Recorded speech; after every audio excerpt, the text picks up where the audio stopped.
Reveille, donks. Look at us now, tip to tip. This is our life. This is our passion. That's the spirit we bring to this show. I'm Luke Thomas. I'm Brian Campbell. This is Morning Kombat.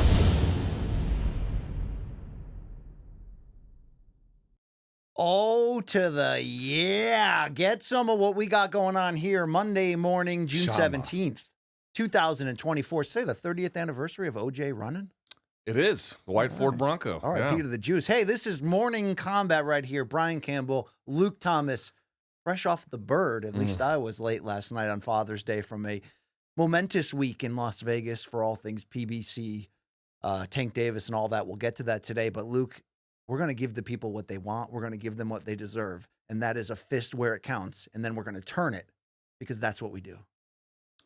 It's a little much, but I hope to do a good show that people are happy with today. How about that? All right. You feeling good? You have a good Father's Day with the Tukes? I had a phenomenal Father's Day. My wife took me out on a little boat cruise in the Potomac. The weather was, by the way, first of all, like amazing. And then I got to go to this new restaurant I've kind of been eyeballing for dinner. And then I got to watch a movie. I got to see Godzilla -1. In the theater? No, at home. Okay. At home. The theater is, that's for people who are donks. I mean, I go on occasion. I've fallen back in love with the theater. I love the theater too, but there's a lot of people who just won't get off their fucking cell phones. Yeah, Can we be right? When you're going to experience Denis Villeneuve, you got to do it in the theater, right? You don't have to. It might improve the experience. You don't actually have to. But anyway, the movie is, by the way, great. Really good movie. So maybe the best I've ever seen. Maybe that's a little strong. All right, but, well, I'm talking about Godzilla -1. Godzilla sorry, that's not. I haven't seen that. Godzilla -1's pretty good. Mm-hmm. Well, I have seen the rundown for this show, Luke, and it's pretty damn loaded, right? It's very loaded. We got a lot of UFC content to get to, both pre and post. We're in obviously Las Vegas all week for the Tank Davis and Frank Martin fight, and of course the David Benavidez fight at 175 as well. Plus we have DMs. Plus we have you seen this shit? Plus a few other things. We have a lot breaking news to react to as well. And at 12 Eastern, we're expecting a fantastic guest that we missed last time around. How about Randy Cooter? How about him? That's what they say. Yeah. They say the natural's going to be here. Now, was he natty throughout his entire career? Or should we ask him that? That's the name. That's the name. I don't know if the branding works or not, but that's the name. Before we jump in, you can like and subscribe to everything we're doing here. So thank you very much there. Long Island Luke on the ones and twos. Hey, Gaffney Jim Pierre is back. Gaff is here, yes, everybody. Gaff Pierre is in the control room. Do they have a camera back there? I think they have a microphone at least. We don't have a camera, but we got a mic. Gaff, say hi to the folks, man. What's going on, Dunk? Yeah. Hey, raise your hand if you've lost your job recently. That's not fair. All hands raised in the control room. All hands up, baby. That's what we're doing. We may join them if I got that Pat Tillman humor back on the show going, right? Or maybe there's no legal stopping me. Hey, is your career in limbo or otherwise in disaster? Raise your hand. Raise your hand, indeed. You can buy our merch, including this fantastic hat, which I'm trying to make part of my look here, going to morningkombat.store. RJ's on the other end of there, and he's told us about this 10% off code, LIVE10 right now. Get 10% off all the fantastic merch, the average Joe Hart crossover, all that, and then some. Tall, pale, and exhausted. It's your boy BC. 4 hours of sleep, Luke, but I'm going to caffeinate myself heavily to get through this show. Yeah, that trip in Vegas destroyed me. I didn't sleep hardly at all the entire time, so I got a little bit last night. I feel pretty good. And since we're really working hard together to normalize shitting your pants, how has been your movements of late? I had to take a dump on the train today, which I absolutely hate doing. While it's moving, that's disgusting. Yeah, well, listen, when the moment calls, you just have to go when you have to go. And I answered, and I hate taking a dump on the train, but I did it. Yeah, I'm with you on that one. We're going to get into our topics. We got some breaking news involving UFC 305 to get to. But, Luke, before we get there, we did want to editorialize quickly, right? Yeah, what's on your mind? I feel like since this relaunch of Morning Kombat, we're back in your lives. We're here every Monday. We're so happy to be here at Metal Arc Studios. But we're still building toward where we thought we would be, where we would hope we would be. And I just hope the audience Are the donks mad at us? I just hope the audience can understand that they have continued grace and patience for what we're going through, and that we haven't lied to them. I know they like MMA more than boxing. I do understand that, but we're trying our best. We do know that, yes. And we still do have fantastic plans for the future this year. It's coming together. It's just coming together slow.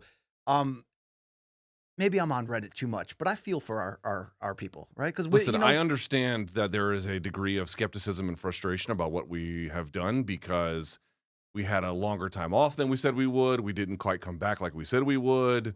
There's been a lot of things that we had kind of indicated would happen and then just didn't happen. And so there's like a lot of, and also there's just less of what we do relative to what it was before. But the economics have changed. The reality of the show funding has changed. The reality of the show in any number of ways has changed. There was something you said before the show today that I just want to repeat to the audience. It's like, if y'all are When I frustrated, was talking about Montana De La Rosa? Or something? Oh, sorry. All right. Yeah. that too. Let me edit that out afterwards. That too.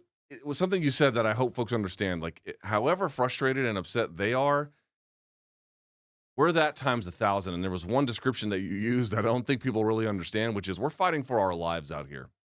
And I regret my own message, lack of discipline, where I gave information before it was ready, then things change. And then all of a sudden it looks totally uncredible and it just creates an enormous amount of problems. To your point, like we're still, people are like, how can things still be in transition? Dude, this is a question we fucking ask every day. Well, our business is in transition, to be very fair. The business is in transition, but so with some of the deals, like I fucking wish some of these deals were wrapped up. They're just not. Yeah. They're just not. We still don't even have, I mean, there's just so much shit we don't have in order to get to some of the places that we want to get to. Now, that doesn't mean we can't do things a little bit better. Sure. And That's we've not heard, and we want to say, we hear the you. complaints. We hear you. We hear the complaints about doing more, being out more MMA content. Obviously, boxing has been a little bit hotter recently, and there's been a lot of fight nights since 300, so we can't control what was on 301, for example. But we just want, I want to repeat it one more time. Guys, my wife is worried about my health, and it's all related to the fact that I don't sleep anymore because of the amount of stress eating me alive. So I truly mean this. I am sorry for giving information that just wasn't ready for prime time, and I won't do that again. But what I can say is, BC, I'm so glad you said it that way, because that's the way I feel. I feel like I am fucking treading water as best I can in a room where the water keeps going up every single fucking day. I'm with you. So please understand, we are trying to get to a place where we can have sustainable scaled content that's all fully monetized and delivered, regularly like we used to. Yeah, believe us. First on our agenda is getting back on the air. Jesus. More than one day a week and hopefully pretty close. So we're fighting the good fight. To get into the actual fights, we do have breaking news to kick off this episode of Morning Combat today. And it comes from the Instagram page of one Israel Adesanya, who reports that August 15th, Perth, Australia, UFC 305, he's going to be in the main event fighting for the middleweight championship against Dricus du Plessis. Luke, this news has not been verified by the UFC, although the sleuths that saw Dana White do his last video from the war room there, the Art of War wall in the UFC matchmaking room, did see over his shoulder the early plans of 305 and Adesanya there. So, Luke, if this is real, and it does feel it that way, as you mentioned offline, this fight has been rumored for a while, Izzy versus DDP finally to figure out who's allowed to say the N-word and who owns Africa. No, just kidding. Take that back. Seriously, this is a huge fight. Middleweight championship, former champion against new one. What's your reaction? That was a good joke. That one actually got me. I love this fight. I think that most people felt like after Izzy lost to Strickland that he did not deserve an immediate rematch. I know he'd been the long-running champion at that point, and sometimes people think tenure entitles you to a rematch. It can certainly help. But that was just such a lackluster performance relative to the kind of elite standards you expect from Izzy. Sean Strickland won that fight thoroughly. He really did. Yeah. So he got to take the belt, which was deserved, and then they wanted to keep going. And I also thought was kind of interesting is if you look at Izzy's schedule, the guy was an Iron Man. He has, 100 kickboxing bouts. He's got pro boxing bouts as well. And in MMA, when he was hot, the UFC was pulling him out for fights constantly. He finally took a long break. This is over a 330-day, I think it's 334 will be how long time has elapsed between his last fight and then UFC 305, which would be the longest of his career. I mean, keep that in mind. The guy doesn't get injured and he hardly ever takes time off, this being the noteworthy example or exception that proves the rule. So here's what I'm going to say. This bout is great for the UFC, almost because I wonder where Sean Strickland fits into it. There were a lot of people who felt like Sean Strickland did beat DDP. He obviously did beat Izzy as well. Was that a majority decision loss for Sean? In the Dricus fight, Sure. I have to go back and look, but it was certainly close. And then upon rewatch, I thought he won actually. And then of course he got the win over Paulo Costa. So you know what? Sean Strickland could, in theory, get the winner here no matter which way you go. It'd be a rematch in either direction. And either of them, I feel like, would probably work for the fan base. To how good of a fight it would be is a separate conversation. But I love this fight in particular, BC, because there's big questions about Izzy, like is the best of what he's got over. However, he's usually very good at being the slickster relative to physical middleweights, which of course Dricus is. He's more than that, but certainly calling him physical is not unfair. And in the case of Dricus, if Dricus gets this win, you'd be getting a win over the second best middleweight of all time, no worse than that, which would elevate his standing. By the way, going into somewhat neutral, but mostly enemy territory here. I love this fight. I love it for this card. They're going to put Kai Kara France and all the rest of the guys from City Kickboxing on there. I think Dan Hooker's trying to get on. Is it KKF against Steve Urseg? Steve Urseg, That's a great which is fight. which I guess is it's like an all oceanic affair there.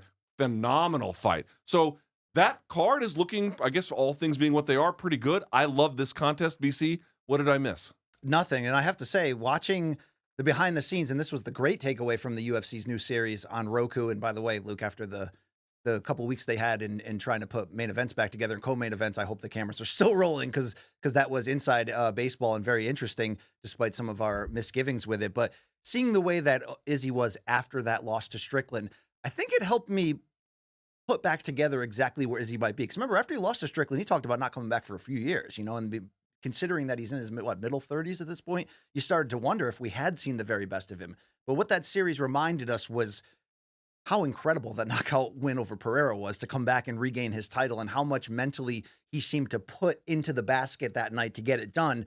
So was the Strickland loss certainly came in a surprising performance, because I don't know if we thought Strickland was that good, by the way. How he at that raised time, his game I at that certainly time. didn't, yeah. But I think also you look back and maybe there was a bit of a letdown. Maybe there was a feeling for Izzy like, okay, this is the one middleweight I haven't fought yet outside of DDP. Let me just get through this title defense, then we'll finally set up the DDP fight. It's understandable that he may have taken that lightly and just had an off night. I mean, that happens, Luke.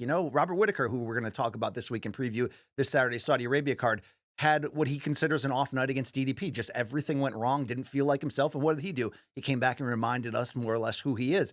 Izzy's got that opportunity here. It's going to be in his more or less home territory down there in the Oceanic region. This is going to be a big fight. I cannot wait for it. I cannot wait to see how he handles the physicality of DDP. We know that they don't necessarily love each other. We can show that them talking trash and jumping into the cage against one another. A huge fight, but I love that it's Izzy once again chasing for the belt, because even though we love things like Floyd Mayweather going unbeaten, Khabib going unbeaten, what really makes you a legend in sports is when you come back from adversity, because it's relatable, right? Izzy already proved that against Pereira. That's one of the most emotional victories, one of the greatest comeback wins I've ever seen, what he was able to do in that. Now he's got to do it again against a different but still very dangerous opponent. Look, if he comes back and regains this to become a 3-time middleweight champion, that's sort of carving out your own unique place in history already for a guy who's already unique in the history of this sport.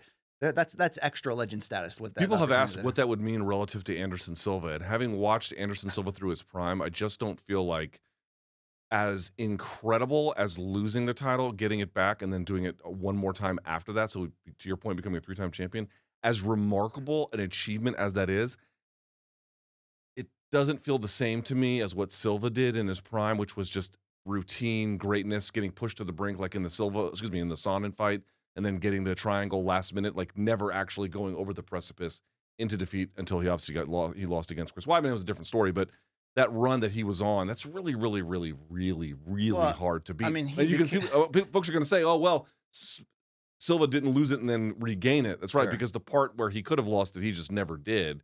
By the time he did lose it, he was much further into his post-prime than I think Izzy is now. I mean, he was also the face of the sport at the time.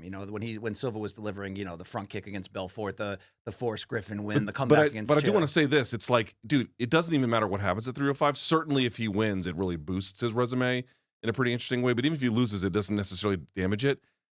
I've seen so much Izzy slander recently, like overrated, blah blah blah. And would you feel like there's more slander against fighters today in this age than ever before on the regular? You know what though? They kind of. This is going to sound like I'm wishing it on them, and I'm not. But they sort of had it coming a little bit. They have been mad at our class of media, the guys who came from not quite traditional media, but the next version of it. And they were mad that we were insufficiently reverent, and there's been a policing of tone and topic around them that our media class observed. And now the new class doesn't observe that at all. They're a reaction to what we have done. Sure. So to me, it's kind of what I always consider to be utterly ridiculous criticism of us, kind of blowing up in their face a little bit. This is what they have brought upon themselves by virtue of challenging what we did as a media class. So, my reaction is I don't agree with any of this shit, but, and there's more to it than that. The nature of online commentary such is contributing as well. But I just want to make this point. You're talking about, at worst, the second best middleweight of all time with a bullet. Number 3 is not, Chris Weidman's not that close. Evan Tanner, Rich Franklin are not that close. Luke Rockhold, he had the Strikeforce title. I definitely respect that. Can we put respect on Robert Whitaker's name while we're in this Robert Whitaker, okay, but he's lost twice to Izzy. He's still pretty far apart from He's a living legend, though. So yes, of course, he's going to be fighting Saturday. I can't wait to see it. But all of the ridiculous slander, no one's resume is perfect, no one's conduct is perfect, but that dude has played it remarkably well for the duration of his UFC time. And if you're wondering whether we're going to break down that pro wrestling match between Chael Sonnen and Anderson Silva. Dude, I didn't spend 3 fucking seconds paying attention to that. And sometimes I feel bad. I'm like, oh, man, did I mess up not paying attention to it? No, it turns out I played it totally right. No. All right, Luke, let's get into the topics. Let's start off our show right here. Topic number 1 went down in Las Vegas on Saturday. PBC on Prime Video pay-per-view, and the return after a 14-month layoff of one of boxing's biggest stars, the WBA lightweight champion, Gervonta "Tank" Davis. Jail term behind him, a lot of criticism behind him, although the feud with Floyd Mayweather is really heating up. He went in there against unbeaten Frank Martin, and boy, did Tank handle business. A brutal 8th-round knockout after a slow start, which he deemed to be rust due to the layoff. Luke, I talked up Frank Martin's game coming in. Boy, this turned one-sided after a somewhat close competitive start. When you look at what Tank did here, what can you say about this performance after the longest layoff of his career? This was a fantastic performance, not a flawless one. You could see his face afterwards on the right side of Gervonta's face. Obviously, from the left hands of Frank Martin, he got touched up. I felt like Frank Martin didn't fight necessarily a bad fight, but when things went bad, they kind of got really bad pretty quickly. He got buzzed a little bit in that 7th round, and you kind of thought, well, the end might be here. And then he polished him off just the round after that. So that kind of tells you kind of what you were going with here. I think in the end, this is what I was going to say, BC. I didn't learn anything new about Gervonta Davis. I didn't see this performance and go, wow, he really elevated himself to a place I didn't know he was or had gotten to yet. However, I'm going to say this. That's the best lightweight in boxing. He's my number 1 135-pounder. Frank Martin didn't have the strongest push against him that I'd ever seen. Isaac Cruz pushed him to a full decision, for example, took some rounds off of him as well. Although Frank Martin was winning some of the rounds. The judges gave him a lot more than I was willing to give him. The judges I had Martin sweeping the first 3 rounds. So did all 3 judges. Okay. Yes. So after that, it gets a little dicey. But I just want to say this. Frank Martin was a credible challenger who I thought for a while provided the kind of test that he could. In the end, while I didn't learn anything new about Gervonta, I was reminded that his natural improvisational ability to take his time, make reads, make adjustments, and then absolutely find accurate, dominant power punching, that hasn't waned at all. He firmly, in my judgment, sits atop the 135-pound class and could probably do battle with some of the ones at 140. I hesitate for me to put him in pound-for-pound conversations because a fight like Saturday, to me, felt a little bit more like you've been gone for a while. It's a little tune-up-ish. Frank Martin, not so. It wasn't supposed to be, though. So here's the thing. Frank Martin is ranked 5th in the world. So he's not, or in certain places, roughly around 5. So he's not exactly a tune-up in that sense. But it felt like that was the distance between them and Gervonta admitting he was a little bit rusty in the end. He wasn't going for Shakur, who still has one more fight with Top Rank. But I'm just going to say this. We'll talk about what comes next, whether it's Loma or whether it's Shakur. For a guy to be off this long, to take on an opponent this good, and it still served to me more of something closer to a tune-up where one guy's ability to just kind of not coast, but improvise his way through it and still end up exactly the way you thought it would, tells you very clearly that's the best lightweight in boxing with a bullet. And he's back and dialed in after that long layoff. Obviously, the controversy about his constant legal issues outside of the ring. You hope that this is now at 29 years old, the mature Tank that's going to put his career and family first and make the right decisions. But boy, did they make the right decisions in the ring. So yeah, I talked up Frank Martin as a live dog. I didn't love the betting odds. I didn't love Tank being a 7-1 favorite. Luke, he fought like a 7-1 favorite there. Walking down. So here's what if you're going to put some superlatives on Frank Martin, his defense in the early going was good. He kind of fought intelligently to not overextend and get lit up.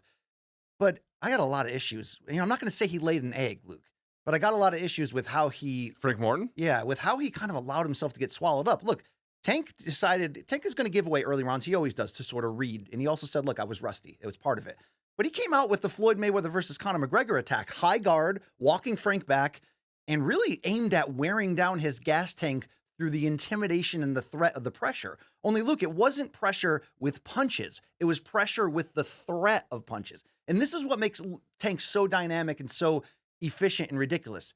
CompuBox numbers. What do we always say the old adage is? If you land 40% of your power shots, you've probably won the fight. Luke, he landed 53% of his power shots. He landed 44% of his punches overall. That's ridiculous.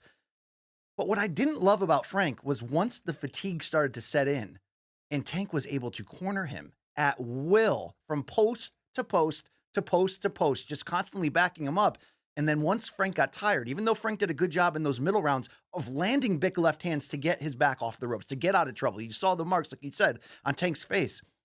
He was way too willing to set up shop in the corner. And when this eventually ended the way it did in the 8th round with that brutality, you've got Frank squatting down, almost sitting on the ropes, and Tank chopping down at it. You're allowing Tank, this little man with the big-time power to just stand in front of you and chop down on you. That tree's going to come down. I didn't love that at all. I would rather, if I'm Frank Martin in that spot, let me just fight my way out and see what happens rather than essentially spending the last 2 or 3 rounds in full-time survival mode.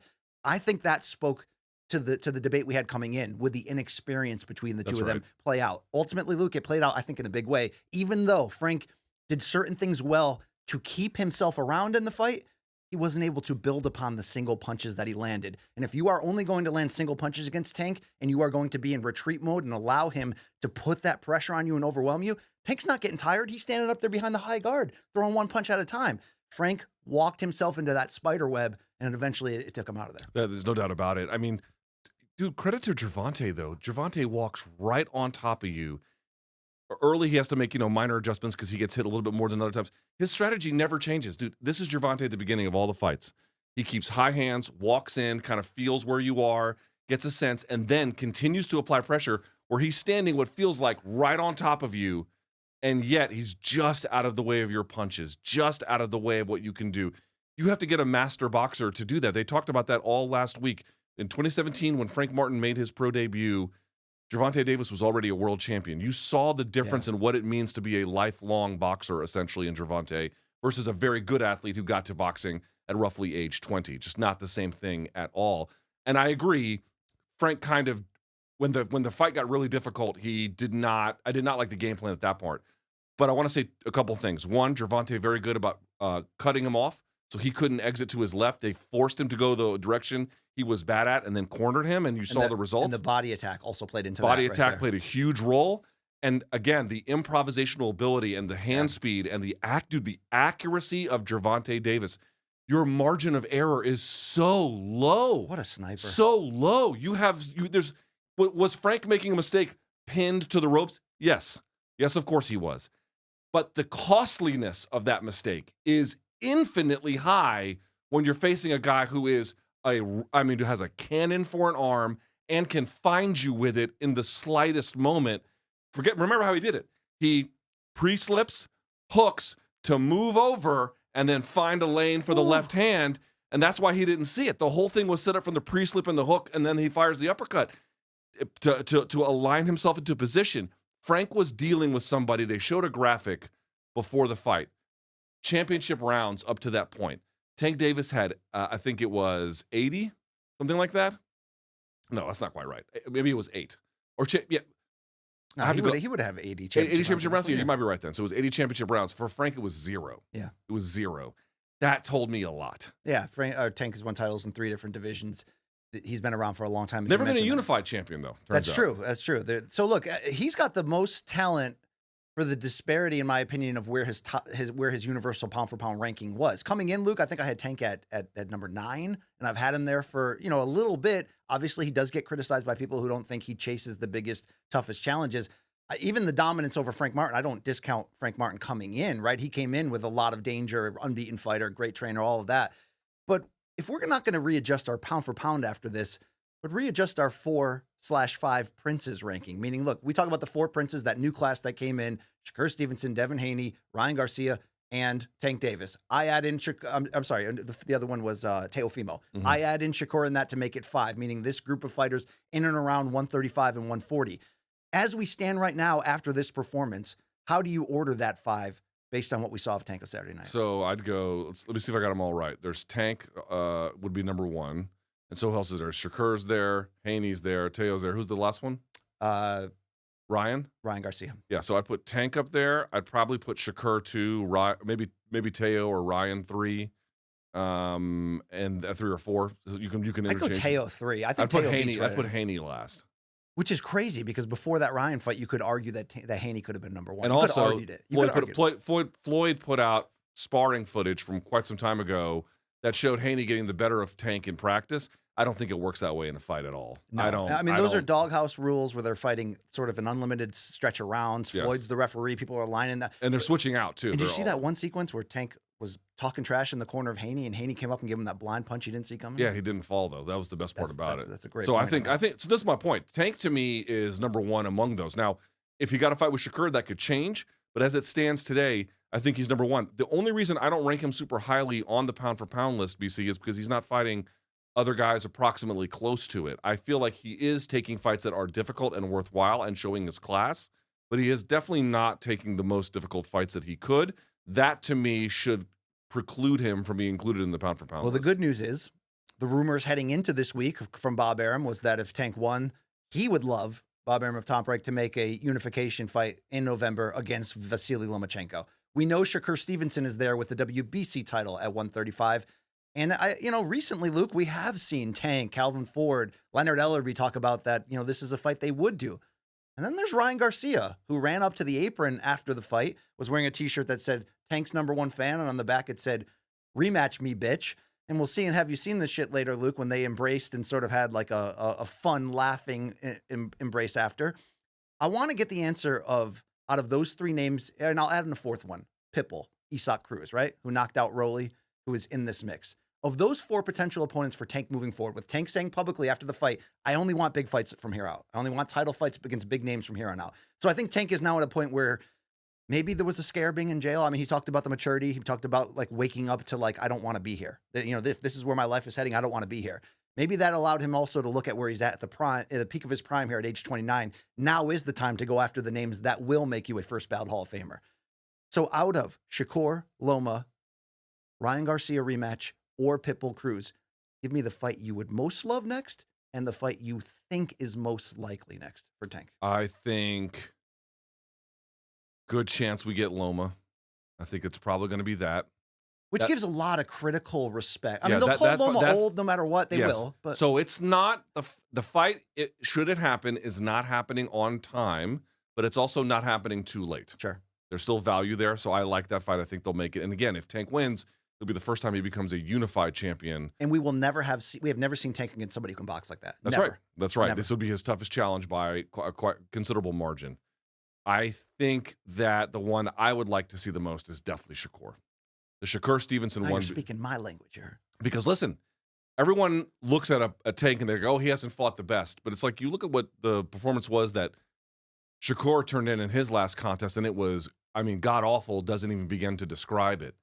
So he has a lot of questions to answer as well. Not so much about his ability, but like really what are you going to do in this sport? Who are you really going to beat? Who are you going to put it on?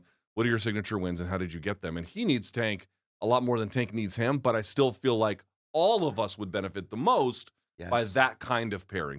Are you somewhere else? I'm right with you on there. I think By the way, Dan Loma's- Rafael, his choice is Tank versus Teofimo Lopez. That's the one he wants to I mean, see. we can add that in there just as well. I don't think that's as likely, although I think, Luke, with the combination of the money from Saudi Arabia pushing people to make their biggest fights possible, everything I just said about Tank and where he's at in his career, I do think we see at least 2 or 3 of these options moving forward. I do. I would love Shakur next. I think Loma's most likely. I think people are still underrating Shakur because his last fight was boring, even though he absolutely dominated De Los Santos and held him to a CompuBox record of minimum punches landed. I'm not saying he did great for his career that night in that big close-up. No, he didn't, Luke. But I'm saying I think that's going to play into people just going, well, Tank's got the power. He's inevitably going to knock this guy out. You see when they asked Tank about that after the fight, what would it look like if you fought Shakur? He was like, you guys already know. I think Shakur is a tougher challenge than Loma. Yeah, I agree with that. Yeah. I agree with that. That might be, I don't know. Can Loma really take Tank's punches? I have some concern about that. I do. Teofimo would be a really tough matchup due to the size and the explosiveness. And the athleticism. That's exactly right. Because he can move and get in and out of places that other guys just can't. That's right. Look, no one's going to question Tank's popularity. If he runs through 3 or 4 of these names we're talking about, if he can fight the other 4 or 5 princes and come out as the leader there, he's going to fulfill his promise completely. But to close this topic... By the way, I want to say one thing. Harvey Dock was the referee on Saturday. Yes. Harvey Dock was also the referee in Haney and Garcia. He did not do a great job at Haney Garcia. You didn't even notice him on Saturday. Right. He is so much better than... I'm not defending that performance against Haney and Garcia. It was terrible. But his general level of ability is pretty high. Yeah, he's one of the best referees and has been consistently across the board. I mentioned Ryan Garcia, and there's nowhere else in the show really to put this, so I want to put it right here. Dude, what the fuck is wrong with We're Ryan at the Garcia? point now where most people, like our colleagues at CBS Sports, Brent Brookhouse, Brandon Wise, whenever I share Ryan Garcia tweets in the Slack, they're just basically like, stop it. We're done with this guy. I'm done. I largely agree with that, except I believe Ryan's constant, ridiculous Twitter routine has really gone too far in the last week. So, Luke, to recap, people were commenting. Do you remember that the study came out about the substance that Ryan took ahead of the Haiti fight? They found out that there was no ostarine in that at all. The supplements that he was taking. So the company that he claimed had contaminated supplements, they put out a press release being like, we tested everything from the batch from which he purchased it, and nothing came up with ostarine in it. They were actually pretty pissed about it. That led to a lot of people, because Ryan is constantly tweeting, constantly trying to offend people. That led to some pro fighters coming out and commenting on it. One of those was Clarissa Shields, which led Ryan to call her, quote, a lesbo, and then say, go make me a sandwich in the kitchen. Yes. Isn't he a man of Christ, this guy? And then, Luke, on top of many other ridiculousness, then Caleb Plant, super middleweight, made a comment about it. And that led Saturday to Ryan, making hours worth of ridiculous tweets about Caleb's wife, Jordan Plant, who, of course, is an announcer on PBC. That led Luke to just out of bounds sexual comments up and down. It led to him challenging Caleb Plant and saying, look, come to the arena on Saturday and say it to my face, show that same energy. Well, Luke, we'll see the video later on Have You Seen This Shit, where Caleb did bring that same energy and threw a full beer bottle at Ryan, and it led to some pushing and shoving. But Luke, Caleb Plant is 4 divisions bigger than Ryan, so I don't expect we'll see a fight between the two of them in the ring. I do expect we'll see a fight between the two of them in person one of these days, because Caleb Plant, love him or hate him, and I love him. I love what he stands for and who he's about and the heart that he brings. He's not going to let this go quietly in the night, Luke, and neither should he to some degree. I know Ryan's mother was diagnosed with cancer, and, like everyone else, I have full respect for everything going on in the family, and in his own mental health history, I have full respect for too. But Luke, he is beyond out of bounds lately. Is this the only thing I can frame it is this a death wish? Like, what the hell is going on right now with Ryan Garcia? Doesn't appear to have a ton of impulse control. I think the guy's got real mental problems. Folks want to disregard that because they want to make, like, this is the guy standing between us and the people at Bohemian Grove. Okay, for all of those who are not children, we can recognize that's a ridiculous thing to think or care about. And in general, he's got clear mental problems. We've been noticing them for quite some time. They were amped up for the fight week against Devin Haney. We thought it was going to derail him. It certainly did not. But, of course, there's now mitigating circumstances around weight and potential performance-enhancing drugs now involved. And then you get these acts. This is somebody who is we live in a world where we have some restraint about what we do. He is living in an unrestrained world. The world will check that one way or the other. I'm not wishing it upon him in the sense that I hope something bad happens to him. In fact, I hope the opposite. I hope he can get help and then heal in a way that's good for everybody. But if he doesn't, the world will come crashing down on him sooner or later. He's setting himself up, Luke, where somebody's going to knock him out cold with a sucker punch when he doesn't see it coming in public, and he's going to fully deserve it. And I don't, want to see that for him, but he's getting to the point where it's so far beyond. I mean, it's like you're asking for the worst thing to happen to you. You're literally asking for it. It's going to happen. He is asking for it, yes. I mean, I don't use that lightly, but when you go out of your way to overtly sexualize somebody's wife on social media and in other places, I mean, what is it you expect to happen as a consequence of that? Them to turn the other cheek? Okay. I don't think that's going to happen. Good luck. Yeah. Good luck. You're going to need it. Anyway, there you go. Let's continue, Luke. All right. Topic number 2 here, BC, as we continue here on the show. Let's talk, if we can, a little bit. How about that co-main event, right? And we'll get to some UFC right after this. This is the last bit of boxing for the fans. Don't worry. All right, so David Benavidez basically routs former champion Oleksandr Gvodzyk, okay? He does so via unanimous decision in his 175-pound debut. However, BC, there were some questions coming out of this performance. He had a bunch of injuries that he listed afterwards: a cut over his eye in late May. He had a torn ligament in his right hand. He had a busted up left hand. So both of his hands were apparently fucked up. What explains this result? People who are criticizing him are wrong and not appreciating what he actually achieved, or he was way too hyped, and even though he was going up and not fighting some kind of scrub, this was a come back down to earth moment, a real check of his actual ability. What's the story? Yeah, I'm a little bit surprised at how aggressive people are going. This is the guy that Canelo is supposed to be afraid of? This is the guy. First of all, Oleksandr Gvozdyk is a former world champion who knocked out division king Adonis Stevenson and sent him into retirement before having the same thing happen to him against Benavidez. He came in sick shape, muscularly and conditioning-wise at age 37.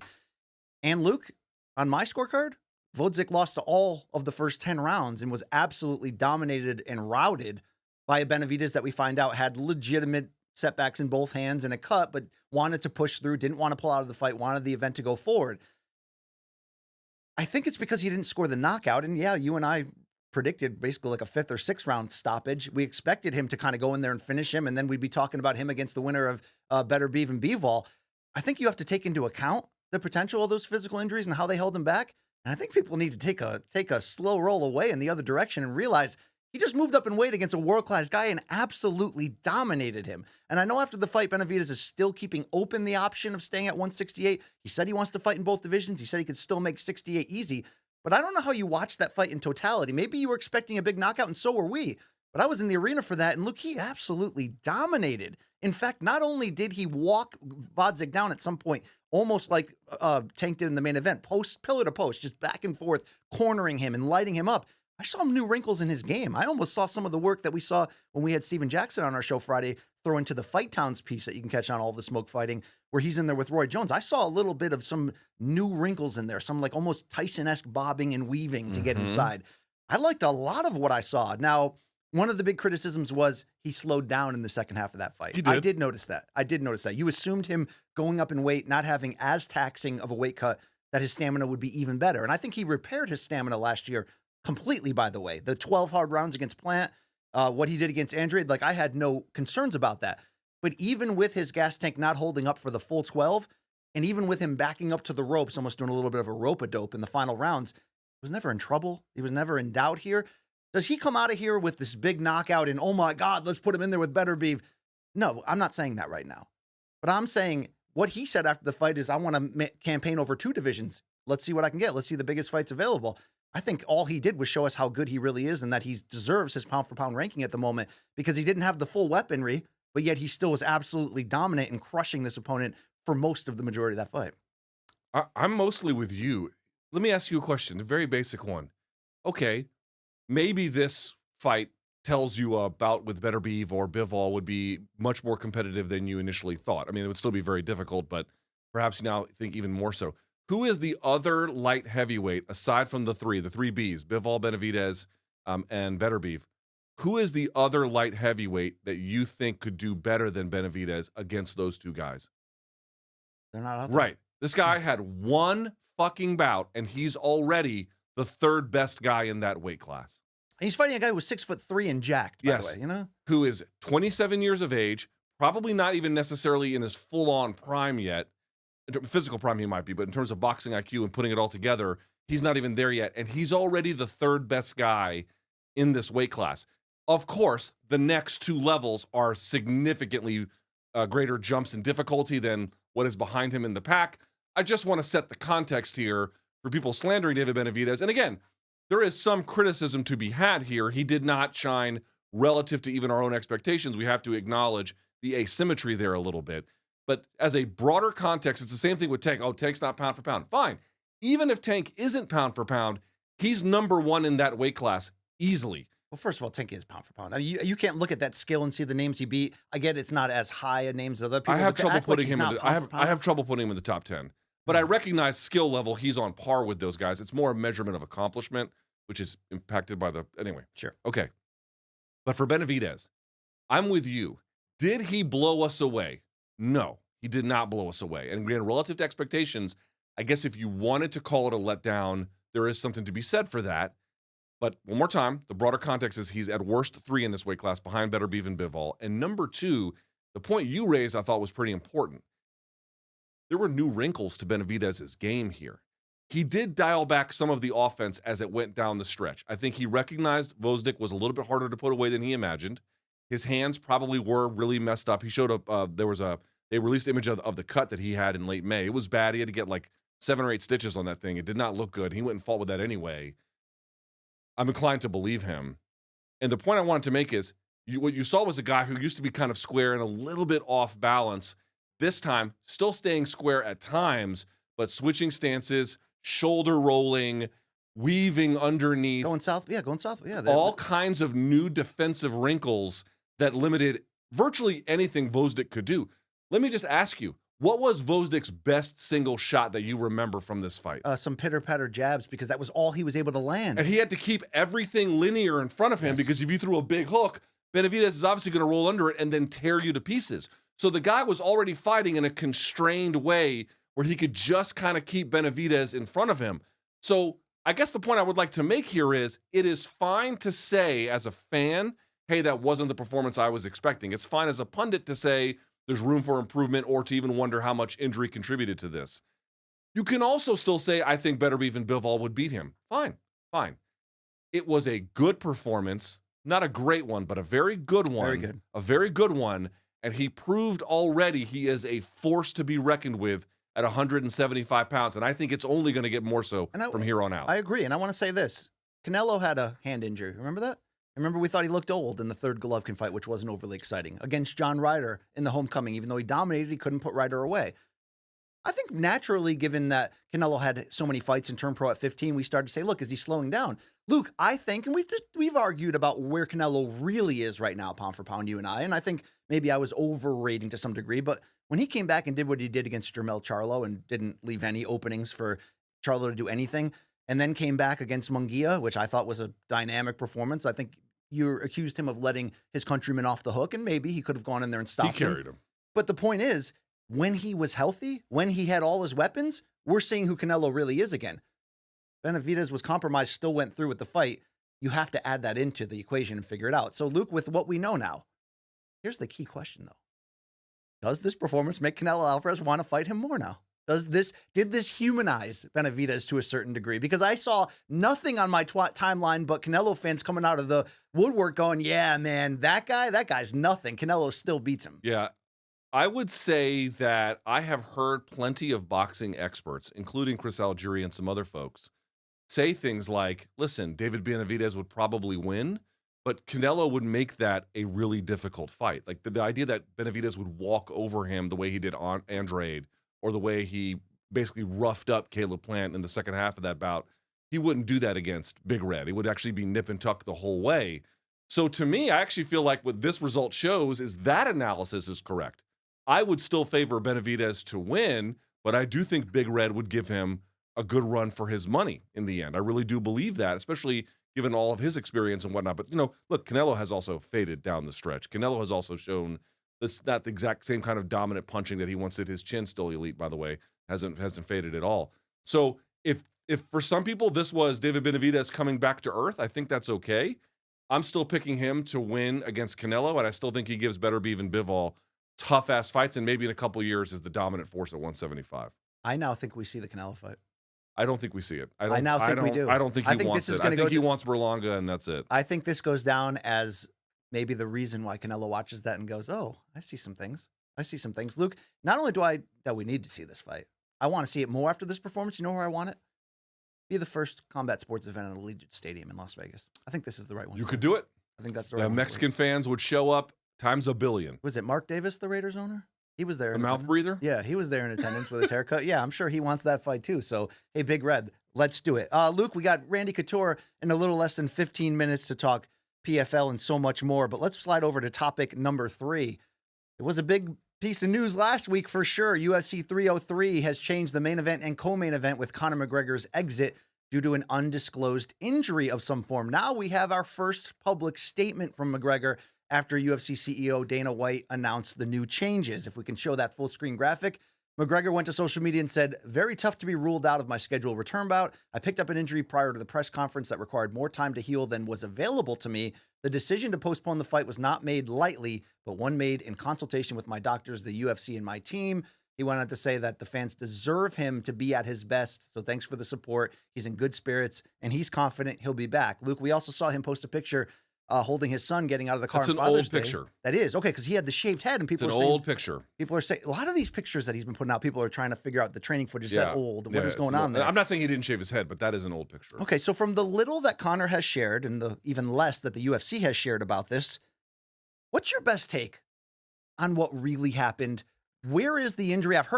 I heard a broken toe. I've heard a bruised shin. You hear a lot. I mean, Yeah. I heard for weeks that Conor's dad was dying, and apparently that's not true too. No. So from what we know, which is very little based on how the UFC has handled this, what's your best guess on what really happened to So Conor? we spoke to some folks, a few different folks in Las Vegas this past week that had some intel about it, and they didn't exactly tell me all of this, so I'm kind of trying to put a picture of this together. My best sense is sometime around Saturday or early Sunday, but I think Saturday. So that's the night of Newark, UFC 302. Yes, the night of UFC 302, Conor suffered an injury to one of his lower extremities. I don't know the exact nature of it, but there. From there, he obviously let the UFC know about it, and my understanding is it was a 5-alarm fire that they had to go address. I think some folks even flew out to Dublin to go see about everything. They put the full court gaslight pressure on him? I don't think they put gaslight pressure on him, but my understanding is, and this, again, no one quite said it this way, but I'm trying to interpret what was said.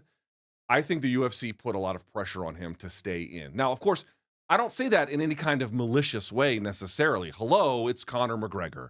Hello, it's International Fight Week. They're going to want to see every specialist possible to see if there's any way that he can stay on the card, because in reality, BC, we've talked about this last week, the new UFC 303 card is arguably better than it was before as a fuller card, but Conor McGregor simply has no replacement. Not right now. It doesn't really exist. And you can understand them wanting him to stay in the fight. I don't understand how their optimism went up and then down and up and down. I don't quite understand that part of the story. But eventually they realized this is not going to happen. Either he wasn't willing to make it a try, or the doctors said no, some combination of the two, whatever. And then once that happened, then they decided to replace. And that's kind of important, because one of the, and I'm not here, we've been over the could UFC have handled it differently part a million times. The only part that I feel like did work out for us, because, there's a lot of it just was unknown. People think it took 2 weeks to get a new main event for UFC 303. It did not. It took about 48 to 72 hours, as we understand it. They just waited that long before they decided to pull the trigger. Sure. The point I'm trying to make is I didn't know. I was like, what injury takes this long to diagnose? And again, my understanding is they want to go through a bunch of different specialists. They want to see everything that was happening. But I'm just going to point this out. Whatever injury assessment he got when the injury first happened turned out to be correct, because the initial assessment was he probably cannot fight at UFC 303.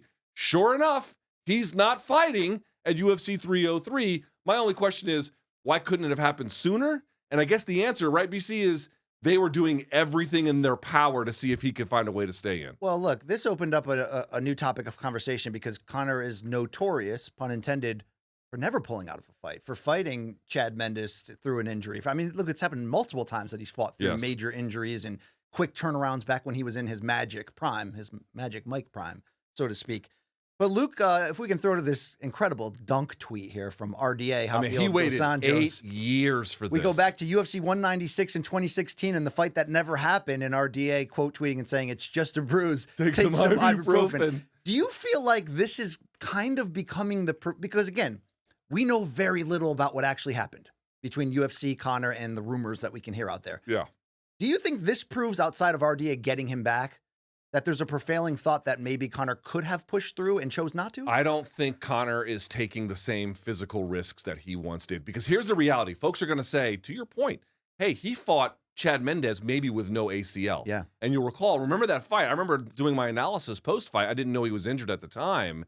And I remember he got taken down. And what was the first thing he did when he got taken down? Do you remember? No. He locked up full guard and then just held it. Yeah. Kind of like Dustin did against Charles Oliveira in, I think, their second round or whatever it was when they fought for the title. And I was like, this guy has no fucking guard. Like, he doesn't even, well, it turns out he was just doing that because that was the best choice given the alternatives. But that's a very risky way. And that's still the most he's ever celebrated a win, by No, the way. no doubt which about it. shows you the despair that was under there when he was on his back. When he was on his hot streak, the Mystic Mac, the whatever era you want to call that, he was partly doing that because of the results he got. But it's not just the results, BC. It was the way he got to the results, where he stayed hot. It didn't matter if he was injured. He mocked everyone else for their caution. He mocked everyone else for their inability to cross the finish line. What did he call Khabib? A pullout merchant? And then everyone and their brother was calling him that. I don't think that there's really any way this guy is taking the same kinds of physical risks at this juncture, in part, BC, because he doesn't need to.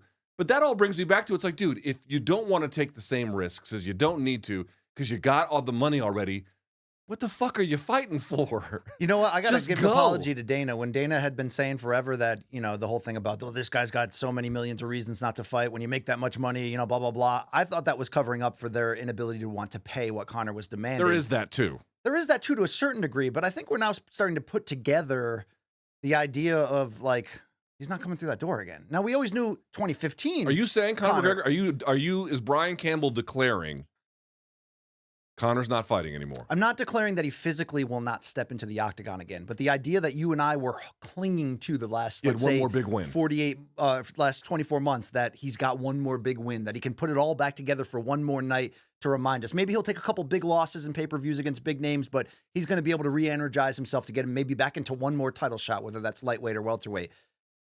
Luke, that guy's not coming through the door again. I mean, let's Rick Pitino 1997 this and just say, like, Larry Bird, Robert Parrish, not walking through there. It's over, Luke. And maybe it's been over for a while, but it took me a long time to realize that. I don't think that you can see, when he comes up for air on social media over the last 2 years, what do we see? A guy living the full-on rock star just a lifestyle. week before the injury, we saw him partying. There's a real question. Again, I don't know the answer. Full-on rock star lifestyle. It appears. I don't actually want to say it very quickly. I'll pitch it right back to you, which is, I don't know what the truth is, but if there are questions about what physical readiness he had at the time he suffered the injury, I don't think they're out of bounds. Also, when you're aging, your body becomes a little bit more brittle. That's true. If you are living that rock star style that all of his interviews and social media posts maybe suggest, it would be a lot easier for not only your body to get nicked up, but maybe you not being as willing, like we said, to bite down and push through. I don't know. We don't have all the info. This is all we know.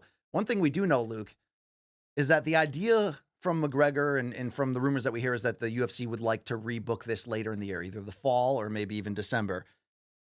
What do you do if you're Michael Chandler here? Because that's going to leave you out 2 years. Now, he's been putting out his own tweets, just basically saying, like, look, I'm fine. Conor, rest up. A lot of that sort of like taking the high road optimism that this is all part of the plan.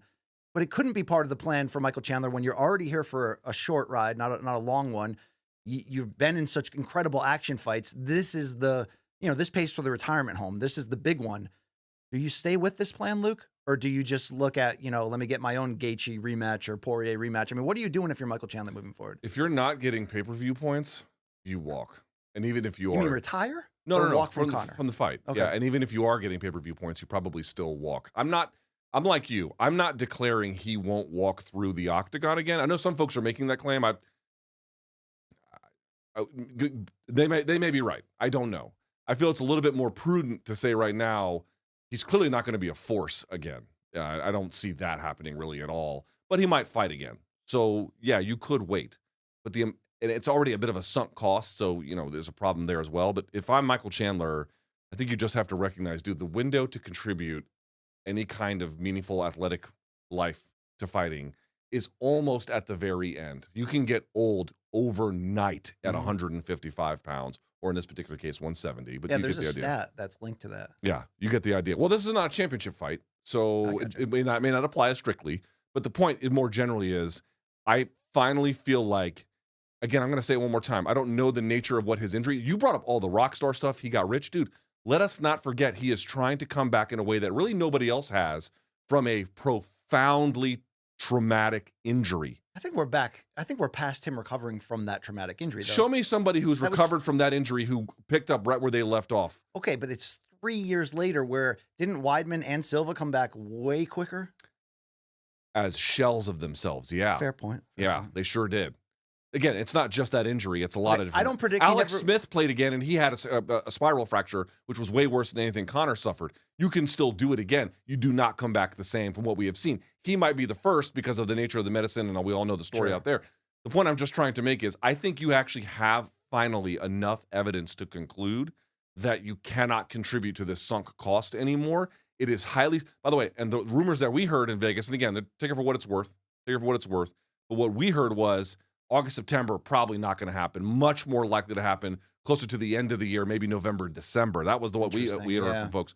So if you're Michael Chandler, what happens if you get to that close to that finish line and then he pulls out again? You have wasted all of this time, and for what? If it's me, it's easy for me to say, but I feel like he has enough evidence to conclude this is not going to happen on a reasonable timeline, or at all, it might be time to move on. All right, I don't predict that Conor doesn't walk again. I do predict he gets knocked out when he does walk again. I just think we're at that point. Before we welcome in our guest, Luke, I got one more point to throw on here. It was the handling of the news. Ariel Helwani had to stick to journalism. He got criticized by some, but he did stick to the core basics of it. I don't understand this from Michael Bisping at all. And I support it, but then Michael Bisping came in from the top rope. Let's throw the videotape. Ariel Helwani's out there. A lot of the time, he's posting and tweeting like he's an expert on everything, but he knows nothing. He's putting feelers out there because that's what he wants to do. That's his badge of honor. He likes to break news. If I hear of a situation, I'm not doing investigative journalism, trying to find out, like my life depends on it, and I will risk everything so I can be the one to break it, because who gives a and it's none of your business. What will be will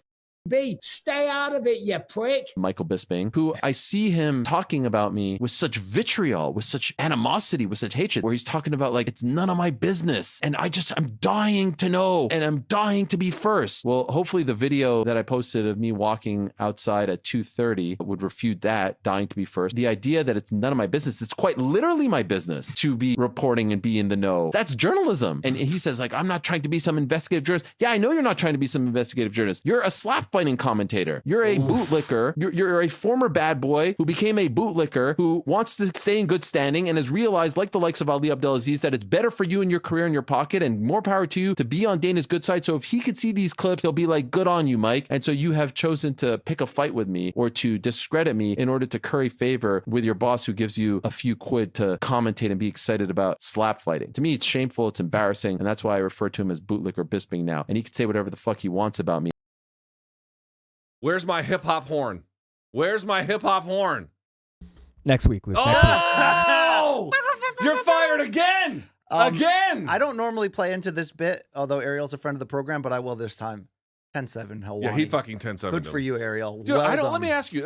I've never had a bad relationship with Michael. I don't get the sense that he likes me anymore, but I don't know. Every time I see him, he's friendly, but then I see him take shots, so I don't know either. I don't have any problem with him.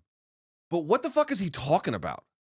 I hate to do this, literally. It feels like literally UFC brass called him up and said, go on your podcast and deal with this. That's what it literally feels like, doesn't it? I don't understand what the complaint even is. I mean, you could say I didn't like the reporting because he didn't need to conceal the injury. You could have said something like that, maybe, if you or something like that. But just the act of trying to get more information and deliver it to the public. Yeah. It's like when people. I don't understand what the problem is. It's like when I write a column for CBS Sports that, people don't have to like it when they come back and who makes you think that you have a right for this opinion? My employers. I'm a, editorial columnist. That's my job, right? It's the same bullshit. I got issues with Bisping too, Luke, because I tried to corner him that time at the Apex to tell him I really was inspired by his book, because I was. Shout out to Ann Evans about him, getting out of prison, whatever. And he was like, yeah, man, that's good, but I got to get out of here. And then 25 minutes later, I saw him outside the building still talking. So, Yeah. that was great, Mike. Thanks a lot. I don't hold grudges or anything. All right, we got to shelf those topics and get back to them on the other side. Luke, we thought for the second straight week that we were going to talk to, really, on the short list of my favorite fighters of all time, the great Randy Cooter from PFL and UFC Hall of Fame. 0 for 2 here. We did get a last-minute substitution from a great friend of the program, though, and another welcomed voice in the MMA space, working now for PFL. You may have seen him on the greatest live podcast show in the history of the world in London back in February of 23. He was there. Let's bring in the outlaw himself, Dan freaking Hardy. You talk about substitutions. This is about as good as it gets. Dan, thank you under these circumstances for filling in. We all love Randy. Hope everything's fine there. Welcome back to the program. Thank you, guys. It's always good to talk to you. Yeah, I was actually going to grab my Randy Couture action figure and just hold it up to the camera for you, but I wasn't quick enough to pull it off the wall. I'm not sure what's happening with Randy. I know he's obviously busy traveling with the regular season events, but I'm sure he'll get back to you guys very soon. Happy to join you. Always a pleasure to talk to you both. How are things in the PFL space these days? Man, they're good. They're really good. Newcastle was a lot of fun. We had some really, really good fights, some standout performances. Savannah Marshall making her MMA debut. I mean, honestly, I don't think it could have been a better fight, really. She was taken down 3 times. She tied her opponent up. She made frames. She got back to her feet. There was a really tight arm triangle at one point, which had me worried. So, she looked really good. I thought, it was a very, very tough fight. Her opponent Morella was very, very game. I'm looking forward to seeing her fight again as well, because nobody's willing to stand with Savannah Marshall like that if they don't need to, surely, and she did. But yeah, that was a good night. And then I've just got back from Mohegan Sun, which was very cool because, of course, we've heard the name Mohegan Sun so many times, but it was my first time visiting the legendary arena, so that was very cool as well. Did you get lice in Connecticut? Connecticut's famous for that. I did not get lice, no. Although, I mean, I've only just got home, so I'll have to double check.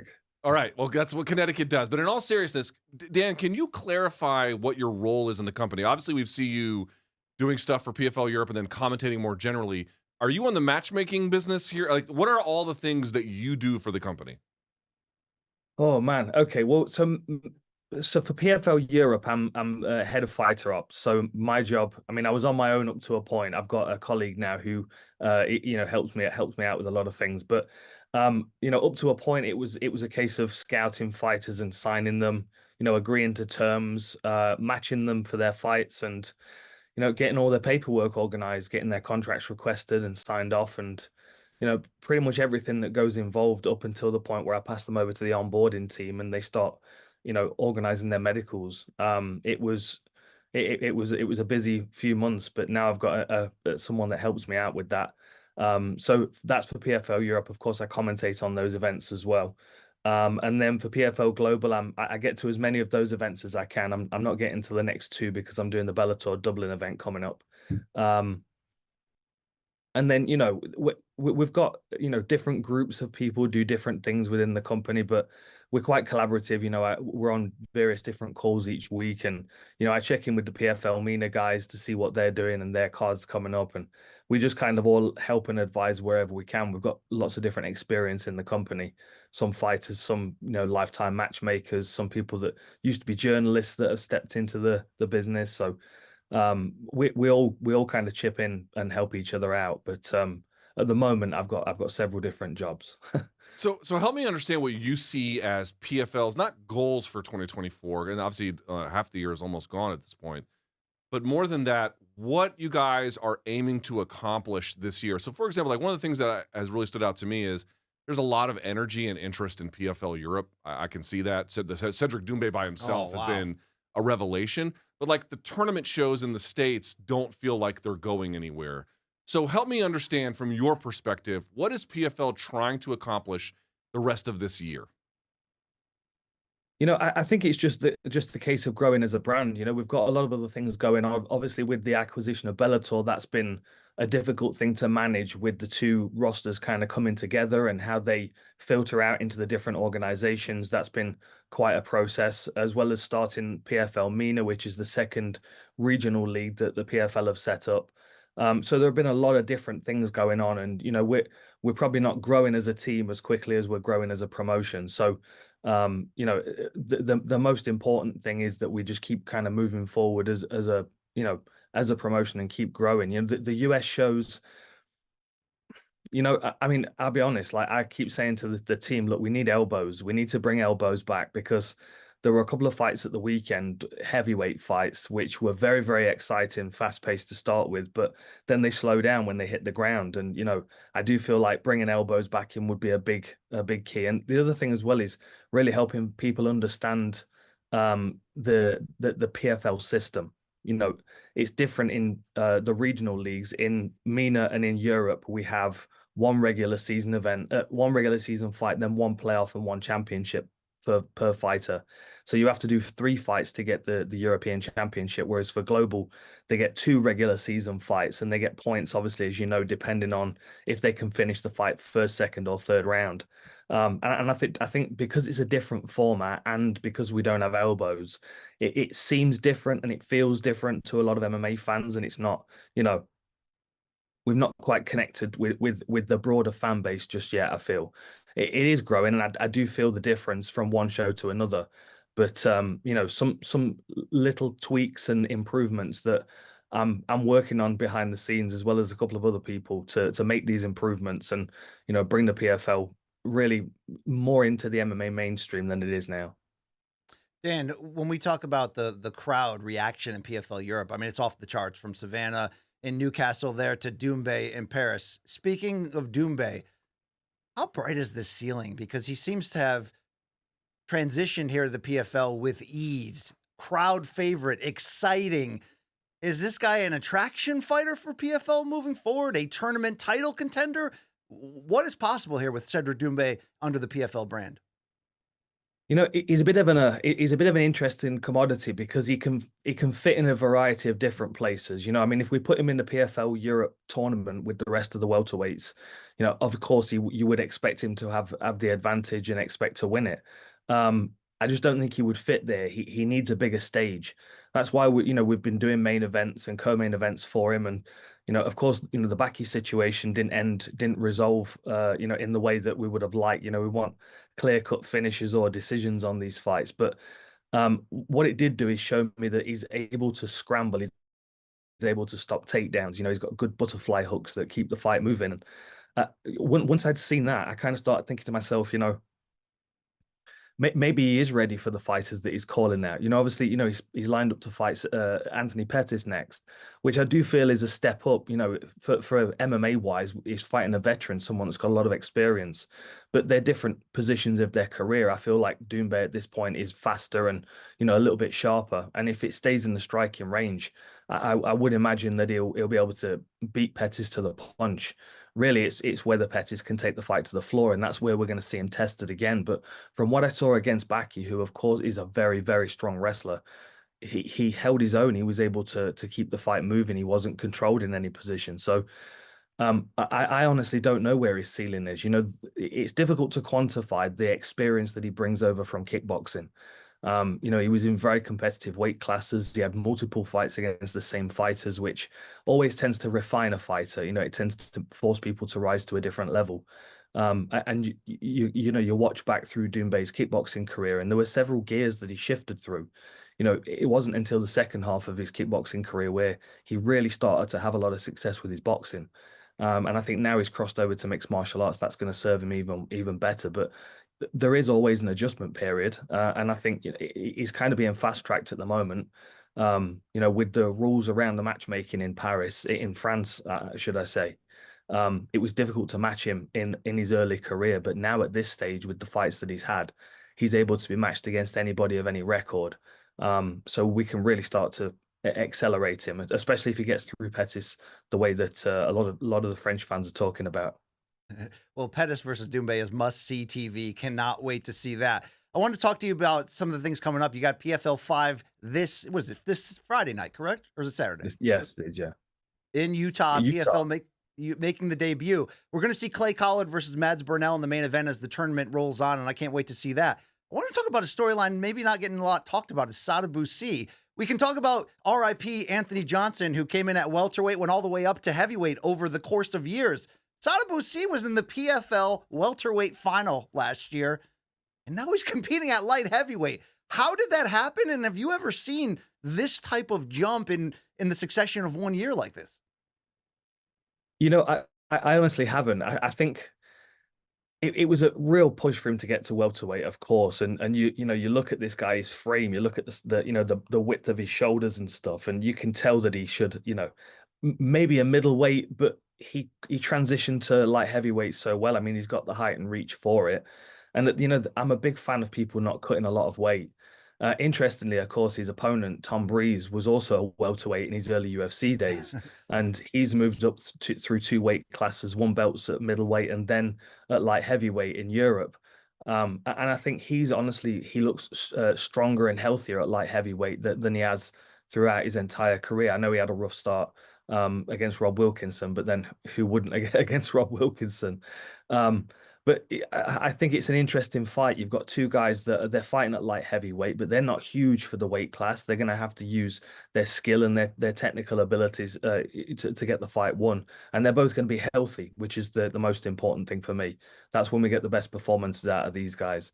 But honestly, I think this is a very, very difficult fight to call. Sada Boucy is very good on the back foot. He's very good at finding the liver with his knee or with his foot. And of course, his takedown defense is getting stronger and stronger.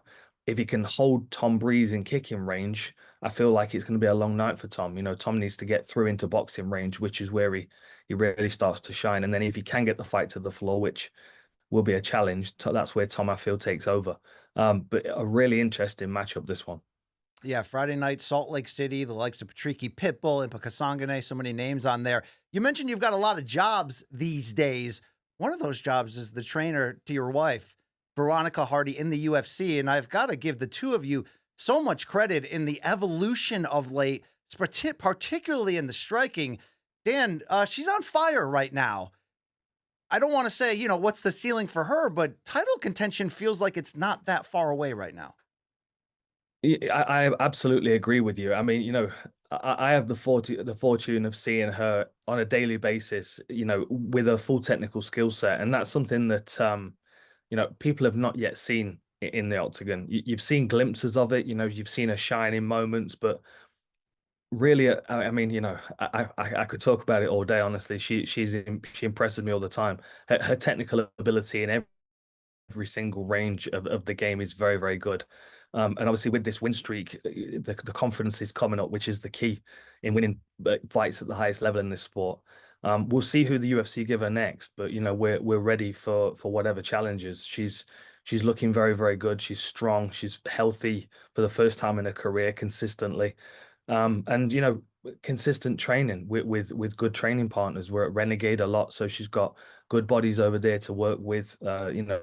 Light, fast guys, as well as some good girls, Lexi and Melissa Mullins, who's obviously on the UFC roster as well.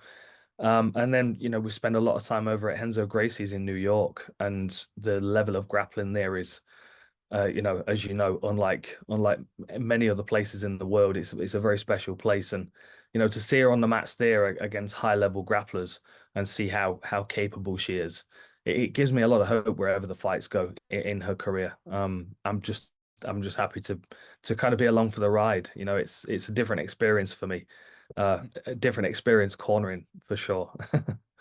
I want to get to some breaking news here if I can. It's now been confirmed that French prospect Baki Chemsudinov, the guy who fought against Cedric Doumbé when he had the thing in his foot, he has just re-signed with PFL. But I have a bigger question about this if I can, Dan. You've got Saladin Parnasse, 2-weight world champion with KSW, doesn't sign with UFC. Paul Hughes signed with PFL. This guy out of Russia, who's like the best lightweight in Russia, Vartanian, they wanted him to go through Contender Series, so he rejected it. You got this other guy, Lucen Kaita out of Octagon. Now you've got Baki Chemsudinov with PFL. The UFC is just not taking. Now they did sign Kaya Sakura, but they're just not taking a lot of regional top prospects anymore, and they're going to some of these other predominantly European promotions. What is your view of what's happening there? You know, I just think there's so much talent in mixed martial arts. It can't all end up in the same place. You know, we've never had as many MMA fighters as we've got today. I'm matching 4 events for PFL Europe, and I could easily match 12. I could do 1 a month and still have, you know, more than enough space to, you know, more than enough fighters to match. There's an abundance, and the level's getting so high as well. The other thing is it's difficult to track, honestly. I mean, I'm in Europe, and it's difficult to track what's going on across Europe because there are so many different schools now, so many different former MMA fighters that have crossed over into coaching, and they're proving to be incredible coaches. You know, Peter Zabota is a good example. We signed a guy called Florem Zendelli, who's through to the playoffs in PFL Europe. And, you know, Peter Zabota was he was in the UFC, he had 2 stints in the UFC. First one didn't work out too well. He regrouped, he went on a win streak, came back and had a much stronger second showing. But these are the kind of people that are crossing over into coaching now, and they're influencing the next generations. And of course, these generations, they're starting at 10 years old. And, you know, within a few years, they've had 15, 20, 30 amateur fights on the IMAF league, and they've got loads of experience against real international competition that's all chasing the same thing. It's really amazing because literally I could sign amateurs right now that are ready to turn pro, and they're as strong as, if not better than some of the guys that have been fighting professionally for 3 or 4 years. There's a real jump in levels right now, and some of these outliers, the likes of Paul Hughes and Baki Shamsudanov, they're going to make their own way, and they'll take their fan base with them. I'm happy that he's rejoining us. There's a lot of unfinished business that needs to be settled in the smart cage. So that is great news, isn't it? Dan, I don't know if you have news on this, but when we think PFL and we think of 2024, we do think about Francis Ngannou. Do you think after that devastating knockout loss in boxing to Anthony Joshua that we'll see him come back to MMA? It's been a while, and make this long-awaited PFL debut this calendar year. You know, I certainly hope so. It's difficult to really understand where Francis is at right now. I mean, you know, professional career aside, just his personal life, it must be in a very, very difficult place right now. So, you know, maybe a training camp and a fight would give him some kind of focus and anchor him. But, you know, that's only a decision that he can make. I hope we see him back in competition, and I expect that we see him back in competition in the last quarter of this year. But I couldn't be 100% on that right now, given the circumstances. We'll have to wait and see. Can't wait to see him back, and whatever he chooses. We'll see PFL 5 this Friday from Salt Lake City. Dan, always a pleasure to chat with you, Dan Hardy, about anything, okay, my man? So thank you so much for joining us. Dan. We love you on the mic. We love you in person as well. Hope to catch up with you. Thanks so much. Thank you, guys. Always a pleasure talking to you. There he is, the outlaw Dan Hardy. We should just say Couture's going to be on every show. I don't know what happened with old Randy, but if they're going to sub in Dan Hardy, I'll take that, Luke, okay? Any day of the week, all right? Sure, I would just like to know what the fuck has happened 2 weeks in a row. You know Maybe what I'm saying? that cage was so smart they knew, don't put him on this show. Just don't even subject him to what we've got going on here, all right? Smart cage humor never gets old. It never gets ever ages. Old. It never ages.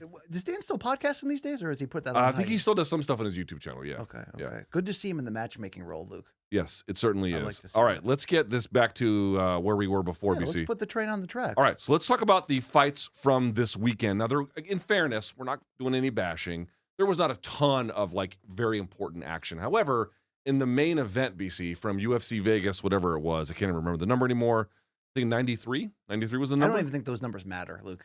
So What does matter is Tatsuro Taira improved to 16-0, 6-0 in the UFC, 24 years old at flyweight. He does what's basically called the broomstick sweep, and then does a straight jacket at the same time. So he had the far wrist pulled across the body of Perez, and then he had the broomstick on the other side. So what ends up happening is rather than falling backwards or falling to a side, he kind of falls diagonally, shatters his knee. I don't think that was intentional. So everybody does think it's intentional, though. So here's what I'm going to say. I do believe it's designed to put maximum pressure at that angle.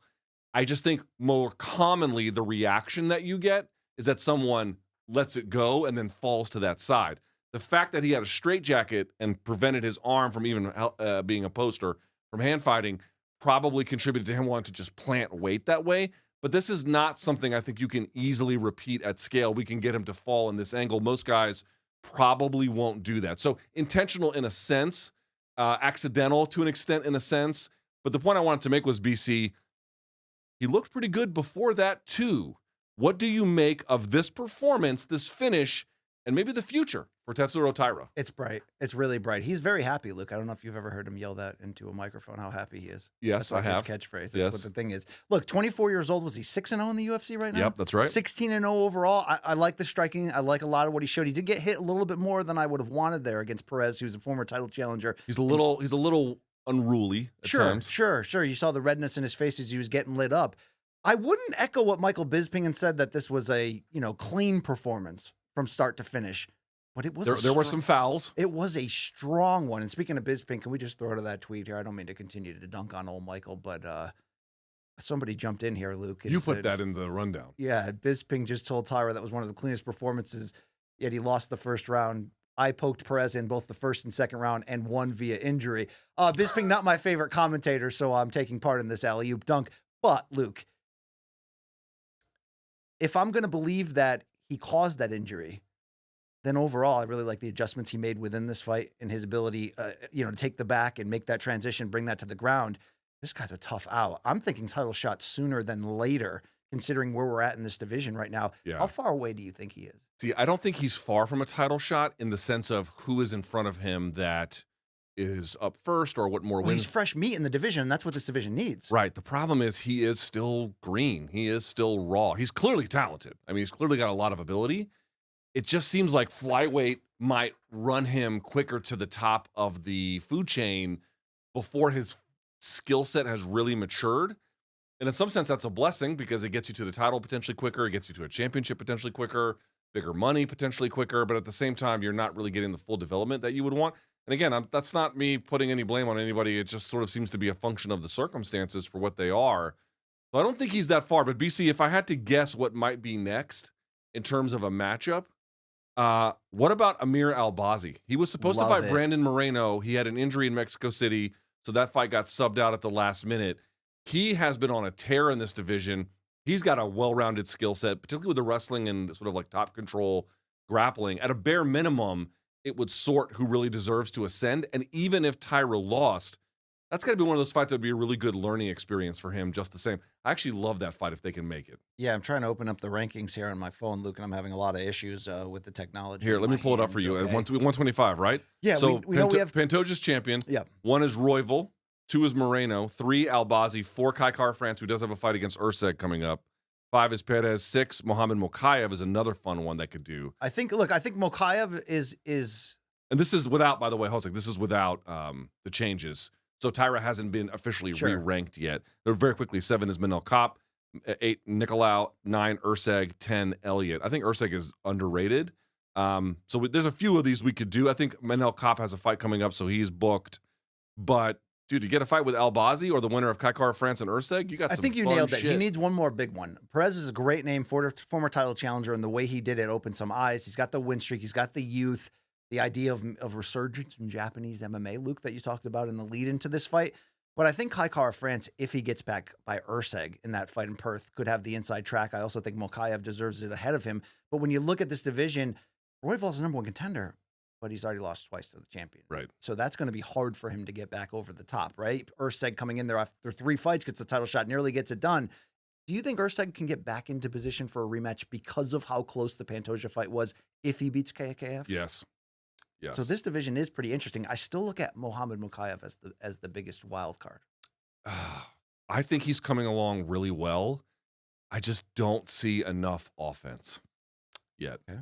That's my issue with him. Speaking of those 2 eye pokes, we do get a lot of people asking us about the gloves. Okay.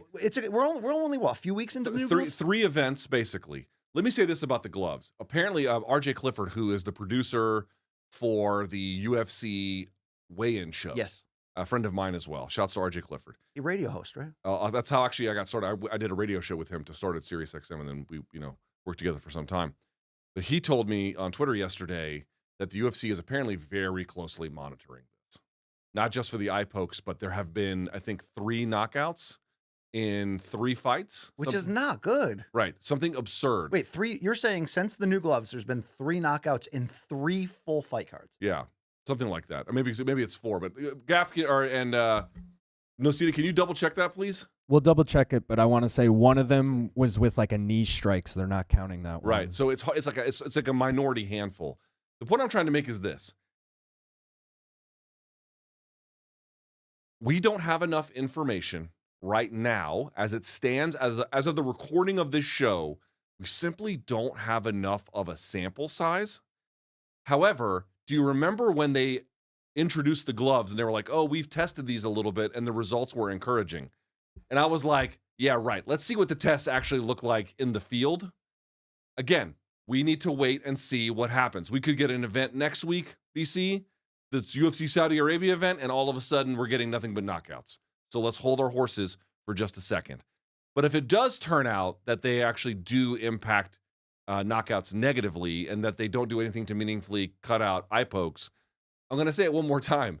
The UFC rolls out stuff all the time, whether it's Reebok, new equipment, without ever getting any kind of real, meaningful fighter input. They're signing deals like, this is the official morning coffee of the UFC. This is the official jock strap. This is the official back scrubber of the UFC. Crypto keeper of without the UFC. Fully vetting it, these are the results you're going to inevitably get. So we don't know what's going to happen. Let's see. Why don't we just try Trevor Whitman's gloves on the next card and just see if those are better? I mean, come on. There are simpler solutions. Even the old Bellator Power Lock glove. Remember the Power Lock glove? No. It would if I held up the UFC glove, it'd be flat like this, right, like a single panel. If I held up the Power Lock glove, it'd be hooked like this. So it naturally had this kind of forcing your knuckles over motion. Can't you just? I've said this before, but I think it's right.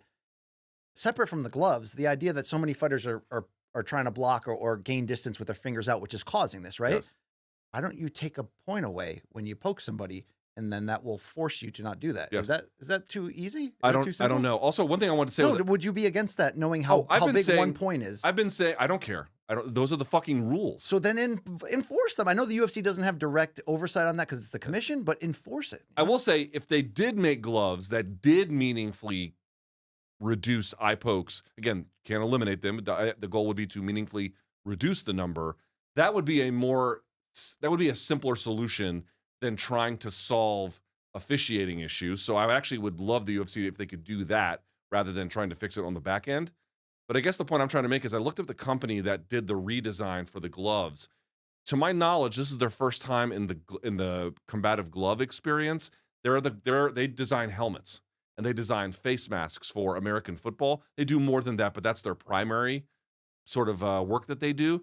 And I'm beginning to wonder what expertise they had and what information they took in to build these gloves. Again, if in fact long term we have data to show that they don't improve eye pokes and they meaningfully reduce knockouts. We'll have to see. We have 37 fights so far and only 2 KOs due to strikes. Right.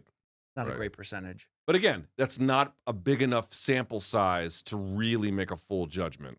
Did Dan Hardy try to make the Mohegan Sun feel like a destination before on the phone? So if you grew up watching MMA in the aughts, so that's the 2000s, Mohegan Sun was an important destination. There was a ton of MMA that happened. I grew up right near Mohegan Sun, and I didn't consider it a destination.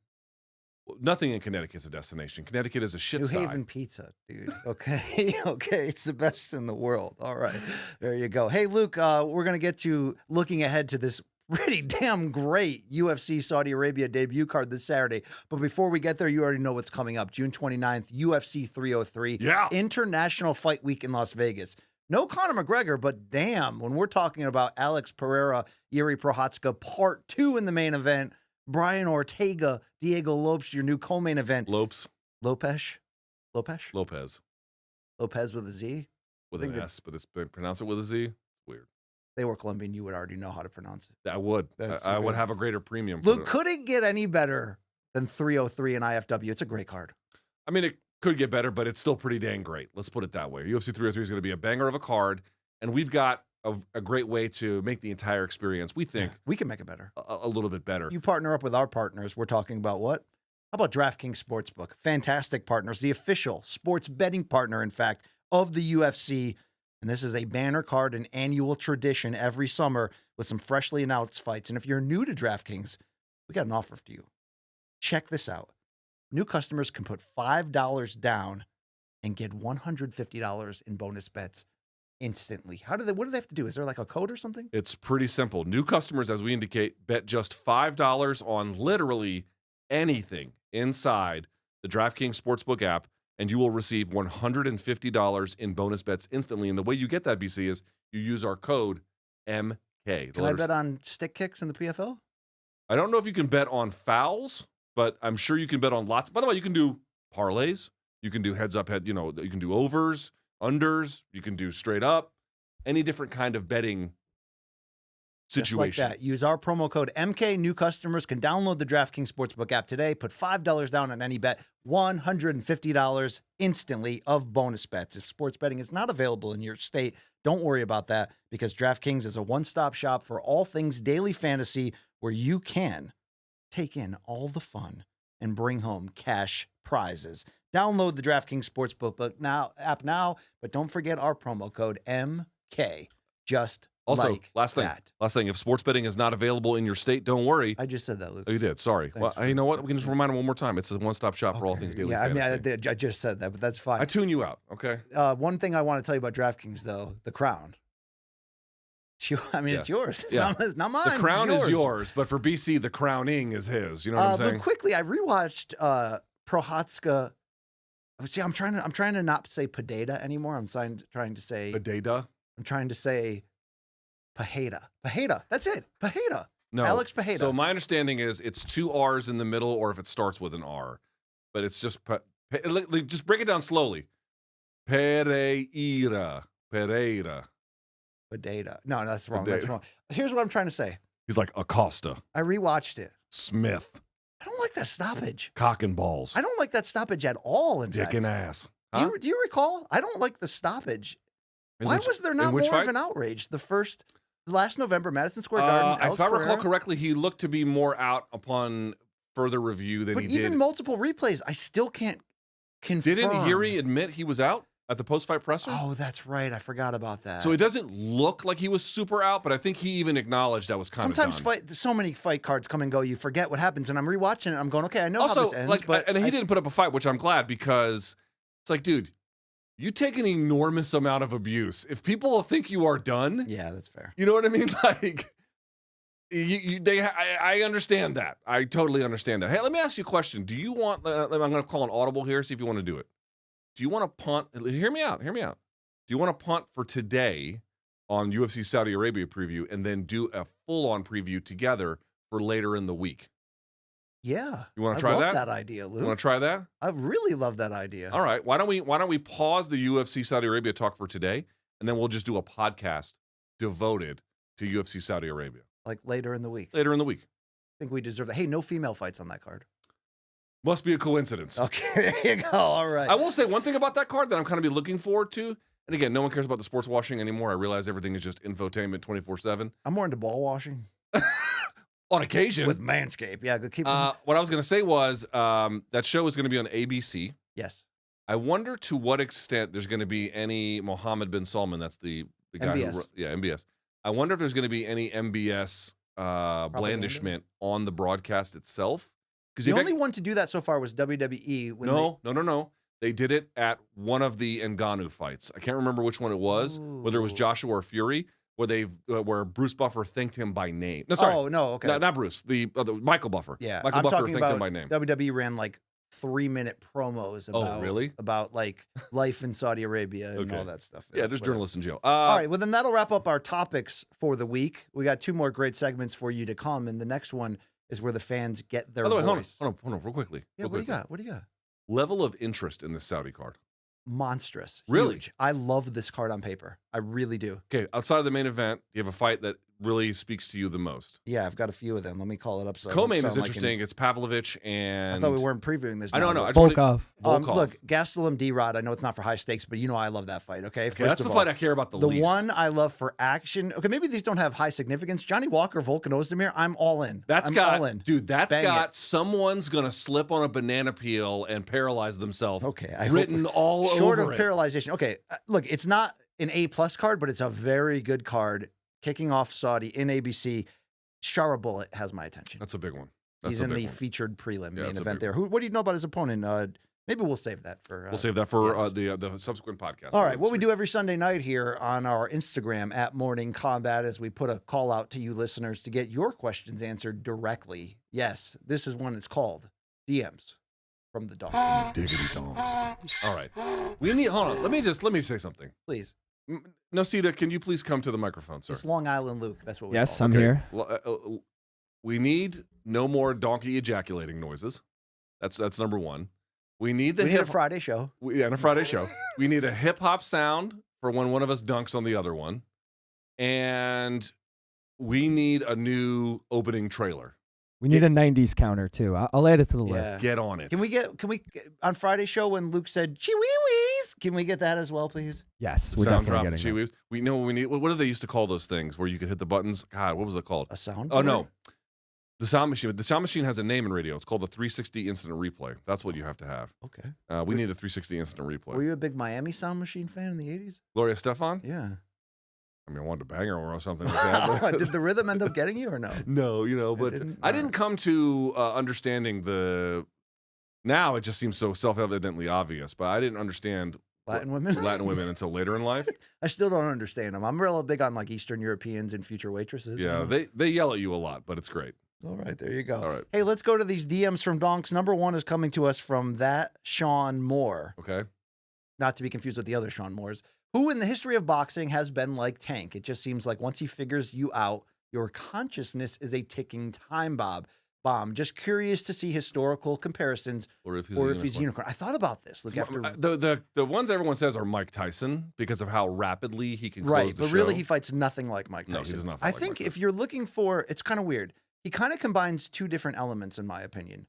Crazy to say this: Canelo Alvarez and Floyd Mayweather at the same time, in a sense where he fights a lot like Canelo, in the sense that he's very efficient, doesn't waste punches, looks to kind of crowds you with pressure, but really looks to line up that one perfect punch that's going to turn the course of the fight. He's got more power than Canelo does per his own division. But from the Floyd Mayweather standpoint, Luke, there is that comparison of the idea of once he figures you out, the fight is over. You know what I'm saying? The question is an MMA comparison. Oh, it was an MMA comparison. So yeah, so we're getting a text now from one of our producers, which is they had to cut out the full question on the graphic, but the question is, who does Tank remind you of in MMA? Ooh, And the lower weight classes, nobody. Well, it doesn't have to be lower weight classes. They're coming from the standpoint of like once he figures you out and lands the bomb, the fight's over. Who is that? There's no one as ruthless a puncher as him. Well, there's a lot of ruthless punchers, but are they as efficient and calculated to where they're setting up that one? Yeah, I'm not saying he's a unicorn, but like the obvious MMA analog doesn't naturally pop up. Like BJ Penn in his prime had a little bit of that, but not really. He wasn't the dominant puncher in that way, and he wasn't as super efficient as what you're describing. They don't really exist like that. They're more like heavyweight or bigger weighted guys. There's something very unique about the complete package of what he puts Tank together. is special, dude. He like the His guys tattoo game is special too. Dude, that tattoo he has on his back, like I wouldn't want the word Baltimore written on my back, obviously, but it's an elite tattoo. Well, I mean, you have a DC flag on your forearm, so it's not like it's a foreign concept to you. Yeah, but it's the word Baltimore. Like, who the fuck wants that? I mean, Tank Davis can get away with it for any number of reasons, but yeah, I wouldn't want Baltimore written Speaking on of my back. Baltimore, do you think Cal Ripken and Brady Anderson were really an item? That's the rumor. Oh, our producer is saying this. Is Ilya a good comparison? Ilya, to me, is a little more Canelo-ish. That's interesting. Ilya's because he's a little bit more combo puncher in that way. Speaking of Ilya, hey, Long Island Luke, can you toss to this tweet?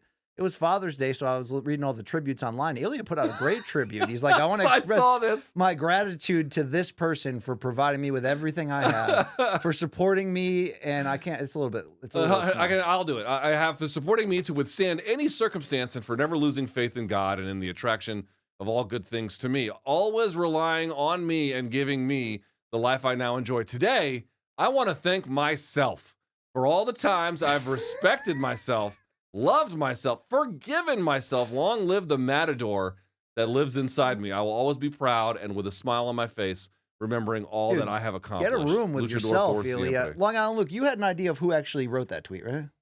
I thought it was from Luke's personal Twitter.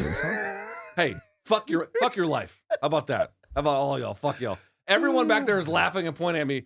You're all dead to me. How about that? There you go. By the way, I read that and I was like, okay, I finally get the criticism. I finally understand it. Fair all enough. those Real Madrid fans are so fake. You're fake. How about that? Connecticut's not a real place. It's just a Porta-John. It's the Porta-John of the United States. No, it's not true. That's northern New Jersey, and you know that. All right, come on. All right, yeah. I think our entire staff is from New Jersey, probably. I don't know. why Let's they're keep all it going fired. here. Number 2 is from Gaff Pierre. Isn't that the producer? Hey, yeah. AstroTurfing it. Gaff says, does Tank officially have the heaviest hands in boxing since You mean pound for Wilder, pound? or does Inoue have something? So you're basically saying, Dude, Gaff, Inoue can fucking of thump. the boxers today, who is pound for pound the biggest puncher? That's a great question. Wilder is Where on. did Inoue start? 115, 112? Where did he start? He's in his 4th weight division. He's at 122. So 122, 118, 150. Yeah, about around 112. He can fucking punch, man. He can punch. He's efficient like that too.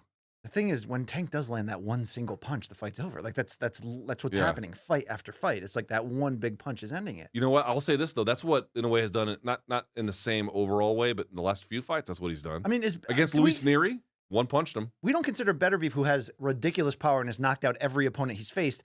It's not like always one punch. It's like he just kind of uses his technique to bully, wear you down, and then Yeah. just brutally gets you out of there. Yeah. Yeah, Tank has the one punch ability that he has very few peers. I don't think anybody punches harder than Wilder, but he's kind of on the way out at the moment. Well, kind of. I mean, he is as cooked as a fucking. Tank in Inoue might be the. I mean, who are we missing? We got to be missing somebody massive here. Who's a dominant puncher in their weight class per I mean, weight? Bud's a big puncher too, but Bud's a big puncher, but not quite like that. No. Teofima's got the big punch, but not quite like that. Even David Benavidez, not like that. Canelo's not quite like that. Anthony Joshua's a great finisher as well. Yeah, he's got some big power. But of course, heavyweight, so that's a little bit different. Yeah, those guys are unicorns, man. Are pretty fucking close to it. Yeah, indeed. Love him on there. Let's keep the train going here. This is from Jimmy_Reed. And by the way, Subriel Matias, who was a big puncher, dude, he hold fucking on. lost. Pause this question. We didn't really work it into the show, but on DAZN on Saturday night, Subriel Matias had the Back in Puerto Rico. Rican homecoming to defend his Left 140-pound PBC, title. signed with Matchroom. They get him a fight against a guy they thought he could beat. They put the fight in Puerto Rico, and he lost. Liam Paro, the southpaw. This is such a big win for An Australian Australian boxing. guy, yeah. Luke, he came out and crowded Matias right off the start, attacked him, was high volume, but constantly kept crowding him. And that You was the have to. key. You have to. And Matias is known as a slow starter, but typically he starts to catch up and go downhill and just brutalize you. He made those last 5 opponents quit. All quit, No yeah. Moshchenko style. He got solved. This is very sort of disappointing win in this Yeah, regard. Matchroom has to be kind of pissed Dude, about that Matchroom's one. guys are getting lit up left and right lately. They're taking risks. So, I mean, the next big one is going to be in July with Boots Ennis and his return to Philly. Not against Crowley. Crowley. So they got who's the other guy they got in to fill in for him? Oh, it's David Avaneson. Avaneson, yeah. The Who guy Crawford that blew away. Crawford just I mean, destroyed. he's an okay opponent, but it's not a fight you would have wanted. I think they're just trying to get Boots over the Philly finish line. They really are. All right, Jimmy Reed says, is it crazy that Bobby Nux, meaning Whitaker, came out in the media saying he'd never heard of Ikram Aliskerov, his new No, opponent, not Saturday crazy at before? all. How competitive do you both see the fight being? First of all, so many fighters don't follow MMA closely. Many more than you think. I would still say the majority do follow MMA as Derek like a. Lewis didn't hear of the guy he just beat. This is not at all. This is my point. Not at all uncommon. I would say a significant minority, but a significant chunk of that minority. But what does that speak to? This is different. Derek Lewis, you wouldn't expect him to really be looking up and down the rankings and knowing who's there. Robert Whitaker's the living legend, former champion. He should have known that this guy Yeah, was but coming. hold on. I thought this was a huge. Okay, so we talked about the Diego Lopez fight against Brian Ortega. That was 3 versus 14. Aliskerov is ranked not at all. He's not even ranked. Chris Curtis at 15, Hernandez at 14, Pereira at 13, Bojalio at 12, Chimaev at 10, Delidze tied, then Hermanson at 9, Costa at 8, Allen at 7, Vittori at 6, Cannonier at 5, Imavov, Whitaker, Adesanya, and then Strickland. You see the point I'm trying to make is this guy is literally unranked. Yeah, of course he hasn't heard of him. I totally understand that. I don't know, dude. If we have heard of him because he fought Chimaev and he got knocked out by Chimaev. But you have one job. Hold on. You have one job to know the people coming up behind you. Nah, I disagree with that. Your job is to beat the guy in front of you, and if the guy is not even ranked, I understand not paying close attention. What I'm going to say is Alaskarov is big to us because we're all like, hey, another Dagestani guy, look out. He has obviously well-rounded. His wins in the UFC have been awesome, and he was the guy that actually stopped all of Chimaev's takedowns first. He then got knocked out in Brave, but okay, I get it. I actually understand if that. Shavkat Rakhmonov gives you a 10 out of 10 in the bone zone, Yeah. if you will, Yeah. how full is the mast on when Okay, Alaskarov if fights? Ilya Topuria and Rakhmonov is like the peak throbber. Yeah, it's like full Safredi, just right in your face, just like, please, sir, this is an Arby's. Can you put that away? Sir Girthalot, Yeah. you know. 7.5, 8? Okay. 7.5, 8, something like that. All right. What about you, Gaff? Where are you on the Ikram Alaskarov boner meter? You're a 5. Yeah, I'm sitting at a 5. It doesn't do anything for me. You're racist. That's what Hey, you Gaff's are. got a sweet Max Holloway shirt on right now, right? Yeah, Matt, hey, come in here. Show the people your. Come on in here. Gaff owns more fighter T-shirts than anyone I've ever met. That's true. Come on in here, Gaff. Why do they lock us in here? Like, if we get trapped in a fucking fire, we're gonna burn in here. Probably. Come over here, Gaff. Over here. Oh yeah, Gaff Pierre is back. Show He's him this back shirt. on the Show him show. this shirt. Damn. Yeah, Dude, that's a badass shirt. Where'd you get it? I got it online. They can't hear him, guys, so relay the message. He said he got it online, and he also has a How much John did you pay Jones for that? one. $30. That's a good one. Let me see. Oh, that's nice. Hey, Yeah. Gaff, great to have you back, by the way. Do you know he has a Morning Combat tattoo? You know this, right? I do. Can you zoom in on that or no? No, you can't Go see. into Luke's ISO. I'll do it. Go into Luke's Here, come ISO. into my ISO. Come over my head. Put the camera on, Right Gaff. there it is. Right there. Wow. See it? That's love, MK, baby. That's yeah. love. That's right. All right, get the fuck out of my studio. I like his sleeves a little bit better than Tristan's rabid patrol. of Well, Animals. Tristan just had Cannibal Corpse covers on his albums. I mean, you know, or on his forums rather. All right, let's keep the DMs rolling here. This one's from Joel Wachten. Joel Wachten? Wachten? It doesn't matter. Now that you guys have been to the Sphere, we have. And by the way, a lot of people saying can't wait to hear your guys' Sphere recap on Monday. Guys, it was Friday. Yeah, we did that. We did well, nobody saw it. I mean, what are you gonna do? Which fight would you most like to see at the Sphere? Sean versus Merab, Ilya versus Max, or any other? So how would you like the UFC to utilize? So BC, I'm gonna say this, and this is my feeling. I talked to my wife about that show, the one that we saw. And again, if you haven't seen our Friday recap, we really go into. I mean, the Sphere is the. I said this to my wife. I've been going to Vegas since 1999 for 25 years. When you went to Circus. Went to Circus. The Sphere is the first thing where I ever was like, okay, I'll travel to Vegas to go see something there. That's the first place I've ever felt like. You know, when the Sphere opened up, I said it was going to be spectacular. Like, it's not for me, BC. It's not for me. I stand corrected. I'll say this. I'm not going to say that the fight at the Sphere doesn't matter, like which one is more important than the other one, because obviously these considerations do matter.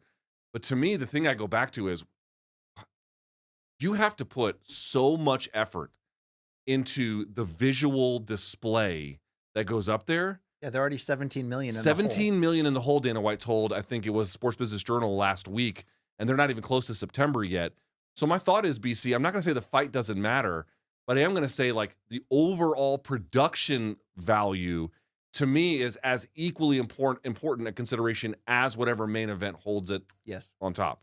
I do have questions about how not just UFC, but any combat sport will work there. It's like, I don't know if it will. It's like one part of me is like, okay, you're going to see fighters that are 500 feet tall or whatever. I mean, they just look ridiculous, but can you get the full scope of the fight when it's on this half dome of a screen? I don't know. I don't know exactly how they're going to make that work or if it's even meant for that. I mean, seeing a movie in there, I know they do like a Daily Nature movie that I heard is Oteil was telling us is just fantastic. Is that right? Yeah, there's some level of like IMAX level movie that you can just pay a certain fee and watch when they run it during the day. But I'd love to see a movie there. I'd love to see certain bands there. We talked about, you mentioned Tool. I'd love to see any of my favorite bands there, but I still have questions about how they're going to make that actually work. I do think it's worth a shot. Obviously it's worth a shot. They have the money to do it. They have the ambition to do it. So the spirit of that question was, which fight do you think is the main event that would make the Sphere work? I say John Jones versus Tom Aspinall. If you're going to go big, go heavy, go full. Someone asked me this question. Let me pitch it to you. He said he wanted to take a break afterwards. But if Poatan wins at UFC 303 and John Jones wins in November, okay, is he going to try and be like, you know what, fuck your title, I want to just fight Poatan? This gets me so jacked up. Now, it would have to be at heavyweight because I don't think he could go back down to 205 at this point. But it would level of interest at heavyweight, John Jones, and again, there might be some kind of consideration about the title there. I don't know how that would work. No, so you're telling me that the first person that's going to attempt to become a 3-division UFC champion is Poatan in the Sphere against John Jones? Sign me the fuck up. When you think about okay, so if you want the Sphere to matter, yeah, the visuals around it has to matter. That's so not just Allegiant Stadium. Poatan doing his walkout with the Sphere, with the music and everything, would be next fucking level. What are you saying, Nosita? I was saying when he shoots the arrow, it looks sick on the Sphere. Oh, like they it shoot the going arrow That's around what. the So Sphere. when you're asking, like who can go there, you have to have people that bring the drama to those visual elements. Poatan is a perfect guy for that. Can you imagine when like John begins his walkout and suddenly it's like that intersection in Albuquerque and 2 cars are coming together and the pregnant lady gets out and we're like, yeah. No, seriously, that's not just an Allegiant Stadium fight. That is a Sphere fight because there's so much history baked into that. And you know John would hang around because Poatan doesn't wrestle and he's the smaller guy. So he would hang around for that, right? He for that would, history? I think, it's hard to know, but I'm going to guess that he probably wants to fight Poatan a lot more than he wants to fight Aspinall. Again, here's the other part too. What if Blades wins? And your choice is Blades or Poatan. It's Poatan 10 times out of 10. Yeah, I'm sorry, Blades. That's not part of the equation here. We got one more, number 5. That comes from the world's worst hero. Oh, I thought that was, I can offer a few names on that. Let's see. Who would win in a hot dog eating contest between you two? And if the glizzies are too gross, no such thing. Unless, by the way, I went to Jamaica. They have like bright red hot dogs. Those are gross. I won't touch those. Like you know what I'm saying? You know that color of red where you're like, that's the one that's been stored in like some kind of pickle juice for the all last like. If you go to a buffet at a resort in Jamaica, what about a boneless wing? That's why you don't go to all inclusives. All right, it's a little gross. You and I right now, if they lined up glizzies, if we because isn't it going to be Joey Chestnut who's banned from the Nathan's hot dogs because he's sponsored by a vegan hot dog? Yeah, like Impossible. So him and Kobayashi are going to do a Netflix event. What if that was you and me? Who would win in a hot dog eating contest? Because you're way bigger than me, but look, I can eat the shit out of things. I don't know if I have a great capacity for. I mean, I know you can gargle those things. Like if you put a pizza out here, Luke, I'll out pizza you every day of the week. See, pizza, I feel like I can hang. I can hang with the pizza. But a glizzy, like, dude, why haven't we fucking done this yet? Matt Snyder, why haven't we done the glizzies? Liver went black. No. The glizzies where you hollow them out and then you treat it like a beer straw. Because it's disgusting, but yeah, I do. What the fuck do you think this show is? All right, what about wings? Do you think you can take me in wings? I can't do heat at all, so I'd be in trouble. I feel like I could beat you in wings.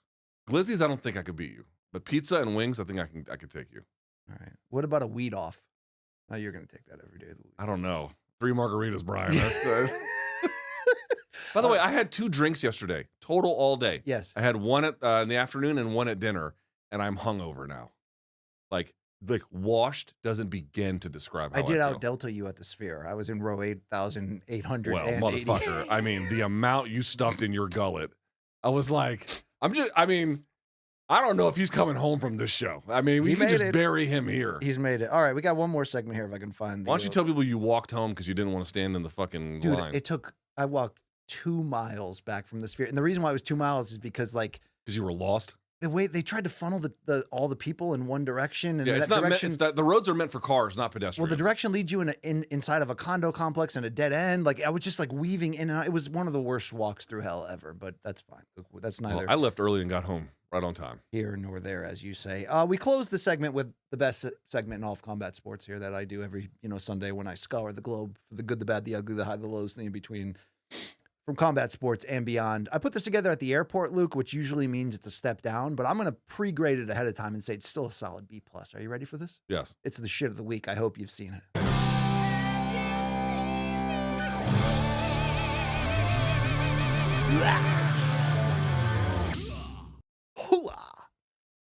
We start in Las Vegas. It was a big weekend for boxing, Luke. Tank gave us the celebratory backflip after finishing Frank Martin. First, he dry humped the corner, and then he went back up. Luke, grade this flip out of 10. I feel like this is a pretty good one. Let's see. You got good height on it, too. Yes. Oh, yeah, That's a solid 9 out of 10. That's a good one. We mentioned Ryan Garcia went up to the ring apron after the fight, and I was surprised to see them so colorfully engaged with one another. You? You know, Tank has not been super hard on Ryan in this process. Maybe Ryan really appreciates it. I don't know. I don't know exactly what the story is there. But Ryan Garcia is awful. So there's that. Tank at the press conference afterwards, when asked about this, said that they were just kind of joking around, but he said, yo, Ryan crazy. Like, I'll fight him eventually, but... I will say, doesn't Tank seem a little bit chiller to you? Lot chiller. Right? A lot chiller. And I'm not trying to, excuse his... I do get people in the DMs who are like, I can never cheer for him because of what he's done. And I understand that. I understand that. But also, here's my other point, too, is Dana White one time made a point about people. It's like, if they go to jail and they get out, that means they paid their debt to society. Sure. That doesn't mean anybody owes them anything. But as an athlete, I tend to look at them a little bit differently if they've actually served some kind of genuine penalty. And he did. All so right, there you go. Let's keep it up. Real recognized real, by the way, when Caleb Plant caught up with Oleksandr Usyk, who was on site Saturday to cheer on his countryman, Oleksandr Gvodzyk. I mean, that's just all respect right there. So we don't have the audio playing, but what Caleb said to him is, hey, I'm a big fan. You mind if we get a picture? I love when guys show this level of respect with each other. Yeah, dude, how do you not? Usyk he's so special. By the way, there's rumors that Caleb Plant could headline a PBC non-pay-per-view coming up this with summer. Stephen Fulton. Yeah, with Stephen Fulton in the co-main. That could be something if we cool. get there. Ryan Garcia, Luke, I mentioned he had the dust up with Caleb Plant. Here, watch this. That's Ryan walking out with the security team, and Plant right there throws the beer can at him. Yeah, and then he falls over, which I don't know what happened. He got pushed by Ryan's security. Oh, he did. He got pushed. It knocked over a bunch of chairs. There's Ryan with the black T-shirt. You can see in the back. We'll run this back a second time so you can kind of watch it. So Caleb is in a white T-shirt and a hat. He kind of snuck up as Ryan was walking out. You can see Caleb right there. Yeah. Watch this a second time.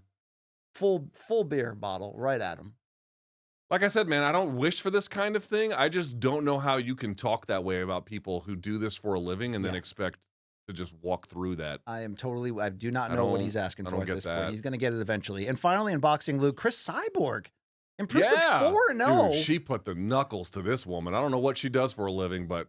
And then she put out a tweet. Did you see the tweet she put out? She's basically ripping Clarissa Shields for having 2 knockouts in her career. And Cyborg's like, I got 4 fights and 4 knockouts. Right. Also, she's fighting, lunch ladies. She's fighting Uber drivers. Doesn't it feel like, because Cyborg's still openly tweeting her anger with PFL Tour for not getting her a fight. So this was interesting. PFL put out a graphic on social media on whatever day she fought.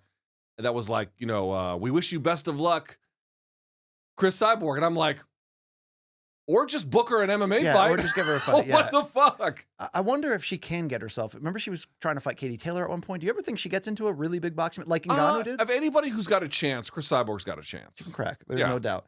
All right, Luke, I didn't get to ask him when he came into studio, hey, man, who cuts your hair? But I found out what barber Craig Jones goes to. Let's watch it. I can't hear anything. You're not supposed to. Okay. So he turned down the beer. Oh, that's what he wants, Luke. Oh, yeah. Yep, there it is. That's that nose candy, no spears, that booger sugar. All the way. All right, great week for sports fights in the crowd, Luke, which is always your favorite. Let's go to the Celtics NBA Finals game. Oh, no, first. 302. Yeah, and this moron on the right is like, hit me, bro. Hit me, bro. Like, obviously, his car got repoed in the parking lot. And then finally, he begs the other guy. The guy's like, all right. I mean, I love taking requests. So then he fucking does it. And then beats the bags off of him, too. Watch this shit. This is great. Falls backwards. Wow, he fell after landing. Hold on. He gets back up and proceeds to beat the shit out of this guy. Come on, guys. Let's settle this like men. Yo, he wants to smoke like Jorge Capetillo did at that Diaz Masvidal press. Dude, look at this. Boom. Sends him flying and tumbling. And I got to tell you, dude, the fist fights that are going to happen at the Sphere. Yes. Dude, I'm actually worried about that because if you start falling down one of those steep ass staircases. I don't feel like they have the adequate protection to protect you from falling like 300 stairs down. You don't. So there's going to be some backs broken at the Sphere show. I saw a couple middle-aged women take real bad falls on the stairs. Oh, you did? Yeah, but because it's a dead concert, people from the crowd came running and were they sober or were they just heavy? I don't know. I mean, there were a lot of people on acid at that concert, to be very fair. That's true. You knew. All right, we're missing one of them. I don't know if we have the Celtics fight. We got one more fight from the crowd. What do we got here? Is it the hockey one? Why don't you show me, Long Island Luke? What do we got next? They can't hear you, Long Island Luke. What's the deal? But think about it, right? They come here and for 9 innings, they're just sitting back, Safe. getting stroked all night long. Yeah, getting stroked Getting all night stroked long. all night long. All right, I think that I will tell you, dude. I keep saying it. The pitch clock. Yeah. And the other clocks they put on, like there's a clock between helping. innings. Dude, it has transformed baseball for me. I love going to games now. I got to get that Celtics fight back in there. Did you see that fight in the crowd I'm talking about? At the game with the Mavs? Yeah. Game 4? No, it was like game 2. Oh, no, I didn't. was- And it was like, wait, so it was a white guy? White guy was lighting up the fatter white guy that was sitting down. And then he wakes up and then immediately starts trying to fight a black guy for no reason? Oh, I didn't see the end of it. Maybe, Oh, maybe yeah, it keeps yeah. going. All Well, that's right. Boston. I mean, they're just racist as shit up there. All right, let's keep going with the baseball theme. What do we got next? I've never seen this happen before. Okay, he just yards it, and what happens? Oh! Domed right on the head of the umpire. They say don't do the bat flip. It's bad. It's bad. You know, baseball's It got is bad traditions and etiquette, shit. Yeah. Jose Bautista was Bop. the best one. Hit him with the bop gun. Let's go to the batting cage. Look, you do have to be careful. You a big batting cage guy? I used to be. I haven't done one in a long time. This guy used to be too. Yeah, this guy. It looks like it's been a while. Yeah. You got to dig in. You got to get ready. Oh, boy. suck a Okay. dick up to your hiccup, Dad. Oh, wow. Oh, wow. Luke, ballpark food can be really expensive, so this next fan decided to make his own dinner. All right. Yeah, well, pick that nose, you fucking animal, you ape. That's a... Did you see this? And you're like, of course we're primates. Yeah, Like Darwin that's had to right. know. That guy looks like a distinguished professional, though, and he's still like, yeah, I'll double it. I'll double it up. I'll double bag it. Where's a car accident when you need one? You know what Luke, I'm you saying? challenged me last week and said not enough white people hitting their face on the ground after attempting a skateboard. They don't have move. to be just whites, but it does add a little extra zest Well, the to it. topic of topic 5 is white people are going to white. So here we go, Luke. Let's see it. Oh, let's see this dumbass. Yup. Fuck Oh, off. God, Greg Fuck Louganis off. flashbacks. Wow. Yeah. Oh. Dude, are you doing Greg Louganis jokes? Yeah, that's how old I am, dude. I mean, this is 40-year-old material, literally.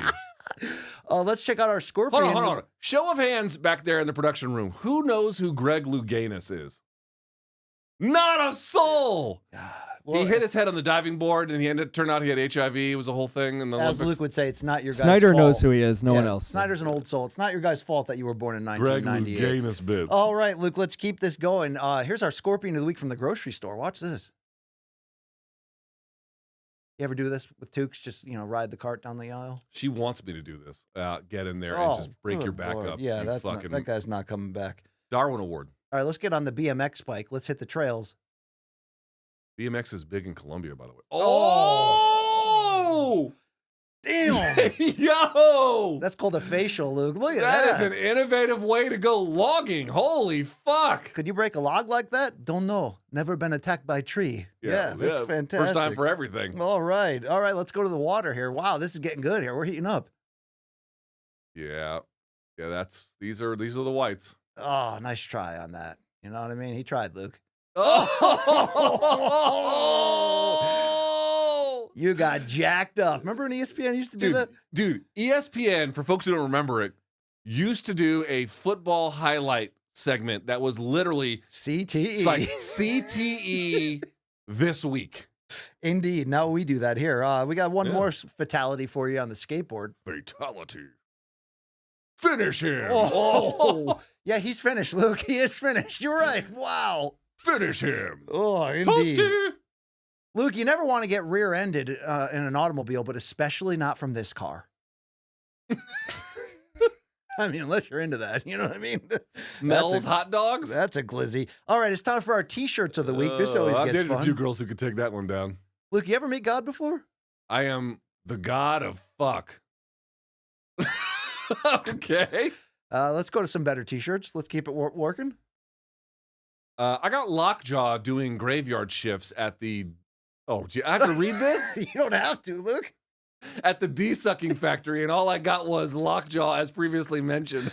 Seems extra wordy. They could have really edited I'm like, that if you down. got Lockjaw, maybe make that a shorter statement. Luke, I'm a big fan of serotonin, and so is this lady. I wish I had serotonin instead of this huge cock. All right, Okay, all right. take her home to mom, you know? Luke, you ever hear that hit song Cunnilingus and wondered who I know sang of it? the rapping group Cunning Linguists. Oh, well, this guy recorded it. Check this out. Okay, that's a little much. That's Luke, your Is that new... Tyron Woodley's new stop that. video? I'll beat your ass. Yes. Luke, your new bed from IKEA has arrived with the That's not going to make it. custom alteration. I think I grabbed the wrong bed frame from the IKEA warehouse. Yeah, buddy, that's that's not the right one. Luke, Turkey Al-Ashik is about to take over and save boxing. I've got some ideas on how he can fix it. Let's see the first one. New meaning to box truck, right? Where is a drive-by shooter? When you know what I'm saying? Must be gas hard to keep fight your is what footing. they call this. Gas fight. Gas fight, yes. I have a gas fight every night in my camita. If you know what I'm talking about. In your dungarees. Luke, there is actually a promotion called weed boxing. We need to get with these people. Watch this commercial for weed boxing. Weed boxing. So the premise is, it's like high rollers, right? For jiu-jitsu, you get high and then you fight. You down with this? How do I sign up? Yeah. Guys, I have an idea. What if we all smoked the weed and then didn't fist fight? Wouldn't that I'm into that too. Wouldn't that be better? Dude, look at this guy. Look at this guy in the winner's circle with the bong. I feel like we should be able to be the announcers for I this, would right? like to. Okay, if weed boxing is watching this, Please. put the camera on me and BC. Not just me, but BC too. Weed boxing people, we would like to be your commentators. Thank you. Please fly us out and pay us in marijuana. We will accept the terms of this conversation. Okay. Look, we haven't had gym fails in a while. You love gym fails. I love gym fails. All yes. right, let's go to the deadlift. Oh, fucking shit! Yeah, Dude, you can't be showing deaths on this. What the I fuck? said it was a deadlift, Luke, right? You know, oh, God. That's not a deadlift. That's a jerk, but he got, well, that is a jerk. All right, I got another example of a deadlift. Let's keep the next one going. Is he going to pee? Oh, no, he's going to go face first. I just have to say this, a lot of times they pee. Luke, what do you think Dimitri Bivol takes when he's just like wilding out, when it's time to get lit? What do you think he does? Isn't he a devout Muslim? Let's hear from him. What do you do for fun, Bivol?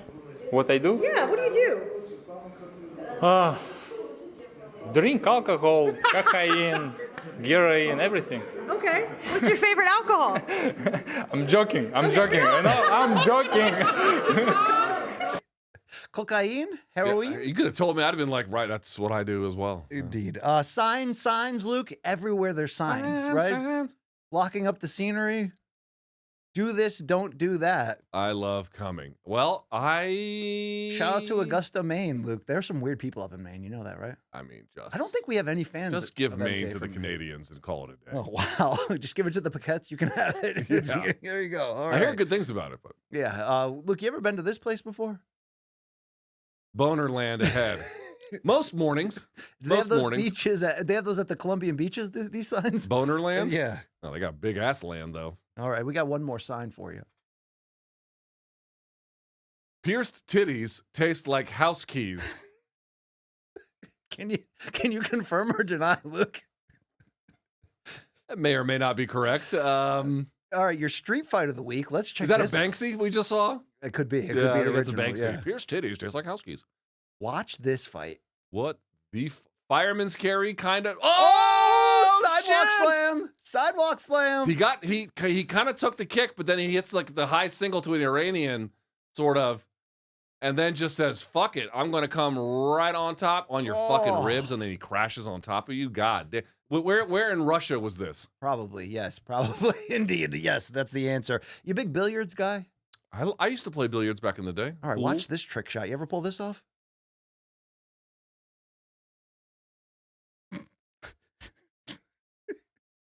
I mean, he used the grundle perfectly to just balance the. Okay, all right. This is disturbing. Our final. I can't believe they're white, by the way. Our final Really- KO of the week. Really, just totally out of character. Let's go to the mosh pit for our final KO of the week, Luke. Rate this one. Okay. All right. I feel like I've seen this one before. Oh, he's asking for it. He's doing the old Leo Santa Cruz to tank. Oh! Wow. Dude, play that one again. Here we go. Here we go. Toasty. Toasty. You got jacked up. Finish him. Oh, good Lord. Damn. Dude, you know what? Play it one more time. I have to pull my pants up. This feels so good to watch this. Look at this. Dude, What is he wearing? That looks like a Devin Haney outfit. Bah! Dude, that's as good as any elbow you'll see in pro MMA. That's all the shit I got this week. I saw a woman at a Cannibal Corpse concert. Have I told you this before? No, they don't have women at Cannibal Corpse concerts. Yeah, they do. They actually have a surprising amount. You'd be Besides your lovely wife, she goes to them. She stays out of the fray, though. So do I. We were up on the secondary level. We were looking down at the mosh pit, and there was this girl out there. She was actually pretty attractive. I couldn't believe it. Dude, just knuckling up with everybody. Just, like, punching everyone in sight. And I remember saying to my wife, like, look at this. Because, dude, she was fucking blah, blah. And I'm like, this is going to come back on her times a billion. Like, this is just not good. She gets through, like, I'm not kidding, 10 songs and nothing happens. They didn't do that at the Grateful Dead show at all. Yeah. At the 11th show, the 11th song, I didn't see what happened, except I saw the aftermath, and she had blood streaming out of her nose. I don't like that. Somebody hit her with the bop gun. You a big fan of The Fray? What's that song? You know, they got a few jams. You know a song I've been listening to a little bit? Gojira? Or the band Gojira? I don't know them. They're a French metal band. Do they do rowing or I've never been to one of their shows. Viking paddling, or no, they don't do that. Dude, the Viking rowing. I've had people email me about that, being like, it's so cringe when you describe that it's actually like it makes them uncomfortable to even me to articulate what other people are doing when it's that cringe. Have you ever seen that, Gaff? The Viking rowing? Yeah, it's pretty lame. I'll have to get that into Have You Seen This Shit next week, but that's all we got for this week. So, Luke, programming update. You're basically saying that we're coming back this week. UFC Saudi Arabia. We should do something for UFC Saudi Arabia. We'll do a preview of it. How about that? Okay. Yeah? I'm into it. All right. What, any day? Any day? We'll probably put that out Friday. Okay. But we have to figure that out. All right. We're I don't want to make any promises about that part. It's but yes, a work in progress, but we're getting there. We'll get something for him. Yeah. Thank you to our fantastic team from Long Island Luke, to the return of Gaff, man. I love that guy. Gaffney Jim, great guy. A lot of people here who've lost jobs. A lot of people. Could be us soon, Luke. Yeah, soon. I mean, I lost most of my job, but yeah, that's neither here nor there. One day I'll be back broadcasting fights. You'll see, Luke. I hope everyone understands. We love them. We appreciate everyone's support. We're drowning most days, so cut us some slack, please. By the way, did you see episode 1 of Last Man Standing, the pre-fight documentary series for Nate Diaz versus Jorge Masvidal? There's a lot of BC in it, so I was a big fan of it. I did not see that. It's actually very well done, so I encourage everyone to head to the FanMio YouTube page and check that out. I did not. Are you working that fight? I am. You know what you're doing yet? I believe I am in-ring interviewing. Are they paying you good? I can't comment on that publicly. Let me ask you this. I know what you made to do that for Showtime. I can't comment on anything publicly. That's the end of the show. Okay, that's all I got for you. How close does it match what you got I don't paid actually to know do? yet. We're in negotiation. We'll figure it out. We'll get there. July 6th, right? July 6th, Anaheim. Let's do it. Hey, it's going to be a fun night. Danny Jacobs is back, all right? Yeah. Anthony Pettis. Chris Avila. Isn't Anthony Pettis fighting Doumbé? Cedric Doumbé, but first he has to box Chris Avila, July 6th. Dude, you know what? Anthony Pettis is busy in retirement. Chris Avila gets a lot of fights. You think it's a lot of fights? From being 209, you know? Yeah, sure does. All right. Well, that's the show for this week. Thank you so much for taking part. Let's thank everyone for their support. We love you guys. Really, we mean this. Okay. I mean, there's a few of you that are pretty weird, but we love like so much of you. Hey, shout out to my guy Raj, who showed up at our live show at the Win to shout us out. Yes, he did. He was at the Three Margarita show. He's a distinguished doctor in Las Vegas. Love That's right. Guy, that is true. So thanks to everyone who's sticking with us. Yeah. Do you have any fans you want to shout out, or do you really hate our people? No, I don't hate anybody, dude. I love everyone. I'm being serious. Like, I'm really grateful for people who are sticking with. Dude, it's a weird time in the show. Yes. Where we're transitioning to something new. Yeah. And there are plenty of growing pains, and I understand that. Trust me, I understand that. So I just want to be.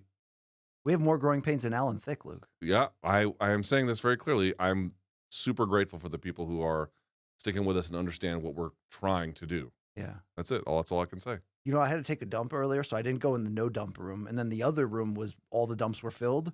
So I went down a floor. You should check that out. It's a bit barren wasteland down there. Great. Are you the guy that goes to like the Yeah, definitely. Don't even say it. Yeah, I do. I definitely. There was a guy who I used to work with back at my last Joe job who he would go to a different floor. Oh yeah. And then would go to like the he wasn't handicapped. He would go to the handicap bathroom. You know, like the wheelchair accessible bathroom because it was really big, and then would just spend an hour in there on his fucking phone or whatever. Well, Royal Match is a really good game, Luke, on my phone. So sometimes I'll extend the visit just to try to get to the next level, right? Okay. All right. Well, we love everybody. Thank you for everyone for the support. Thank you for everyone who watched what we did over in Vegas. And UFC Saudi Arabia preview coming your way later this week. All right, that's all we got for this week. Buy our merch, morningcombat.store. You can use our promo code Live10. Live10, everybody, for 10% off right now at morningcombat.store. And one final time, our great partners over at DraftKings Sportsbook. New customers can download the DraftKings Sportsbook app right now. Use our promo code MK, $5 down on any bet, $150 in bonus bets. For Luke Thomas, my name is Brian Campbell. That's all we got for the week. Thank you, Dan Hardy, for joining us. I hope Randy Couture is doing well. We are out of here.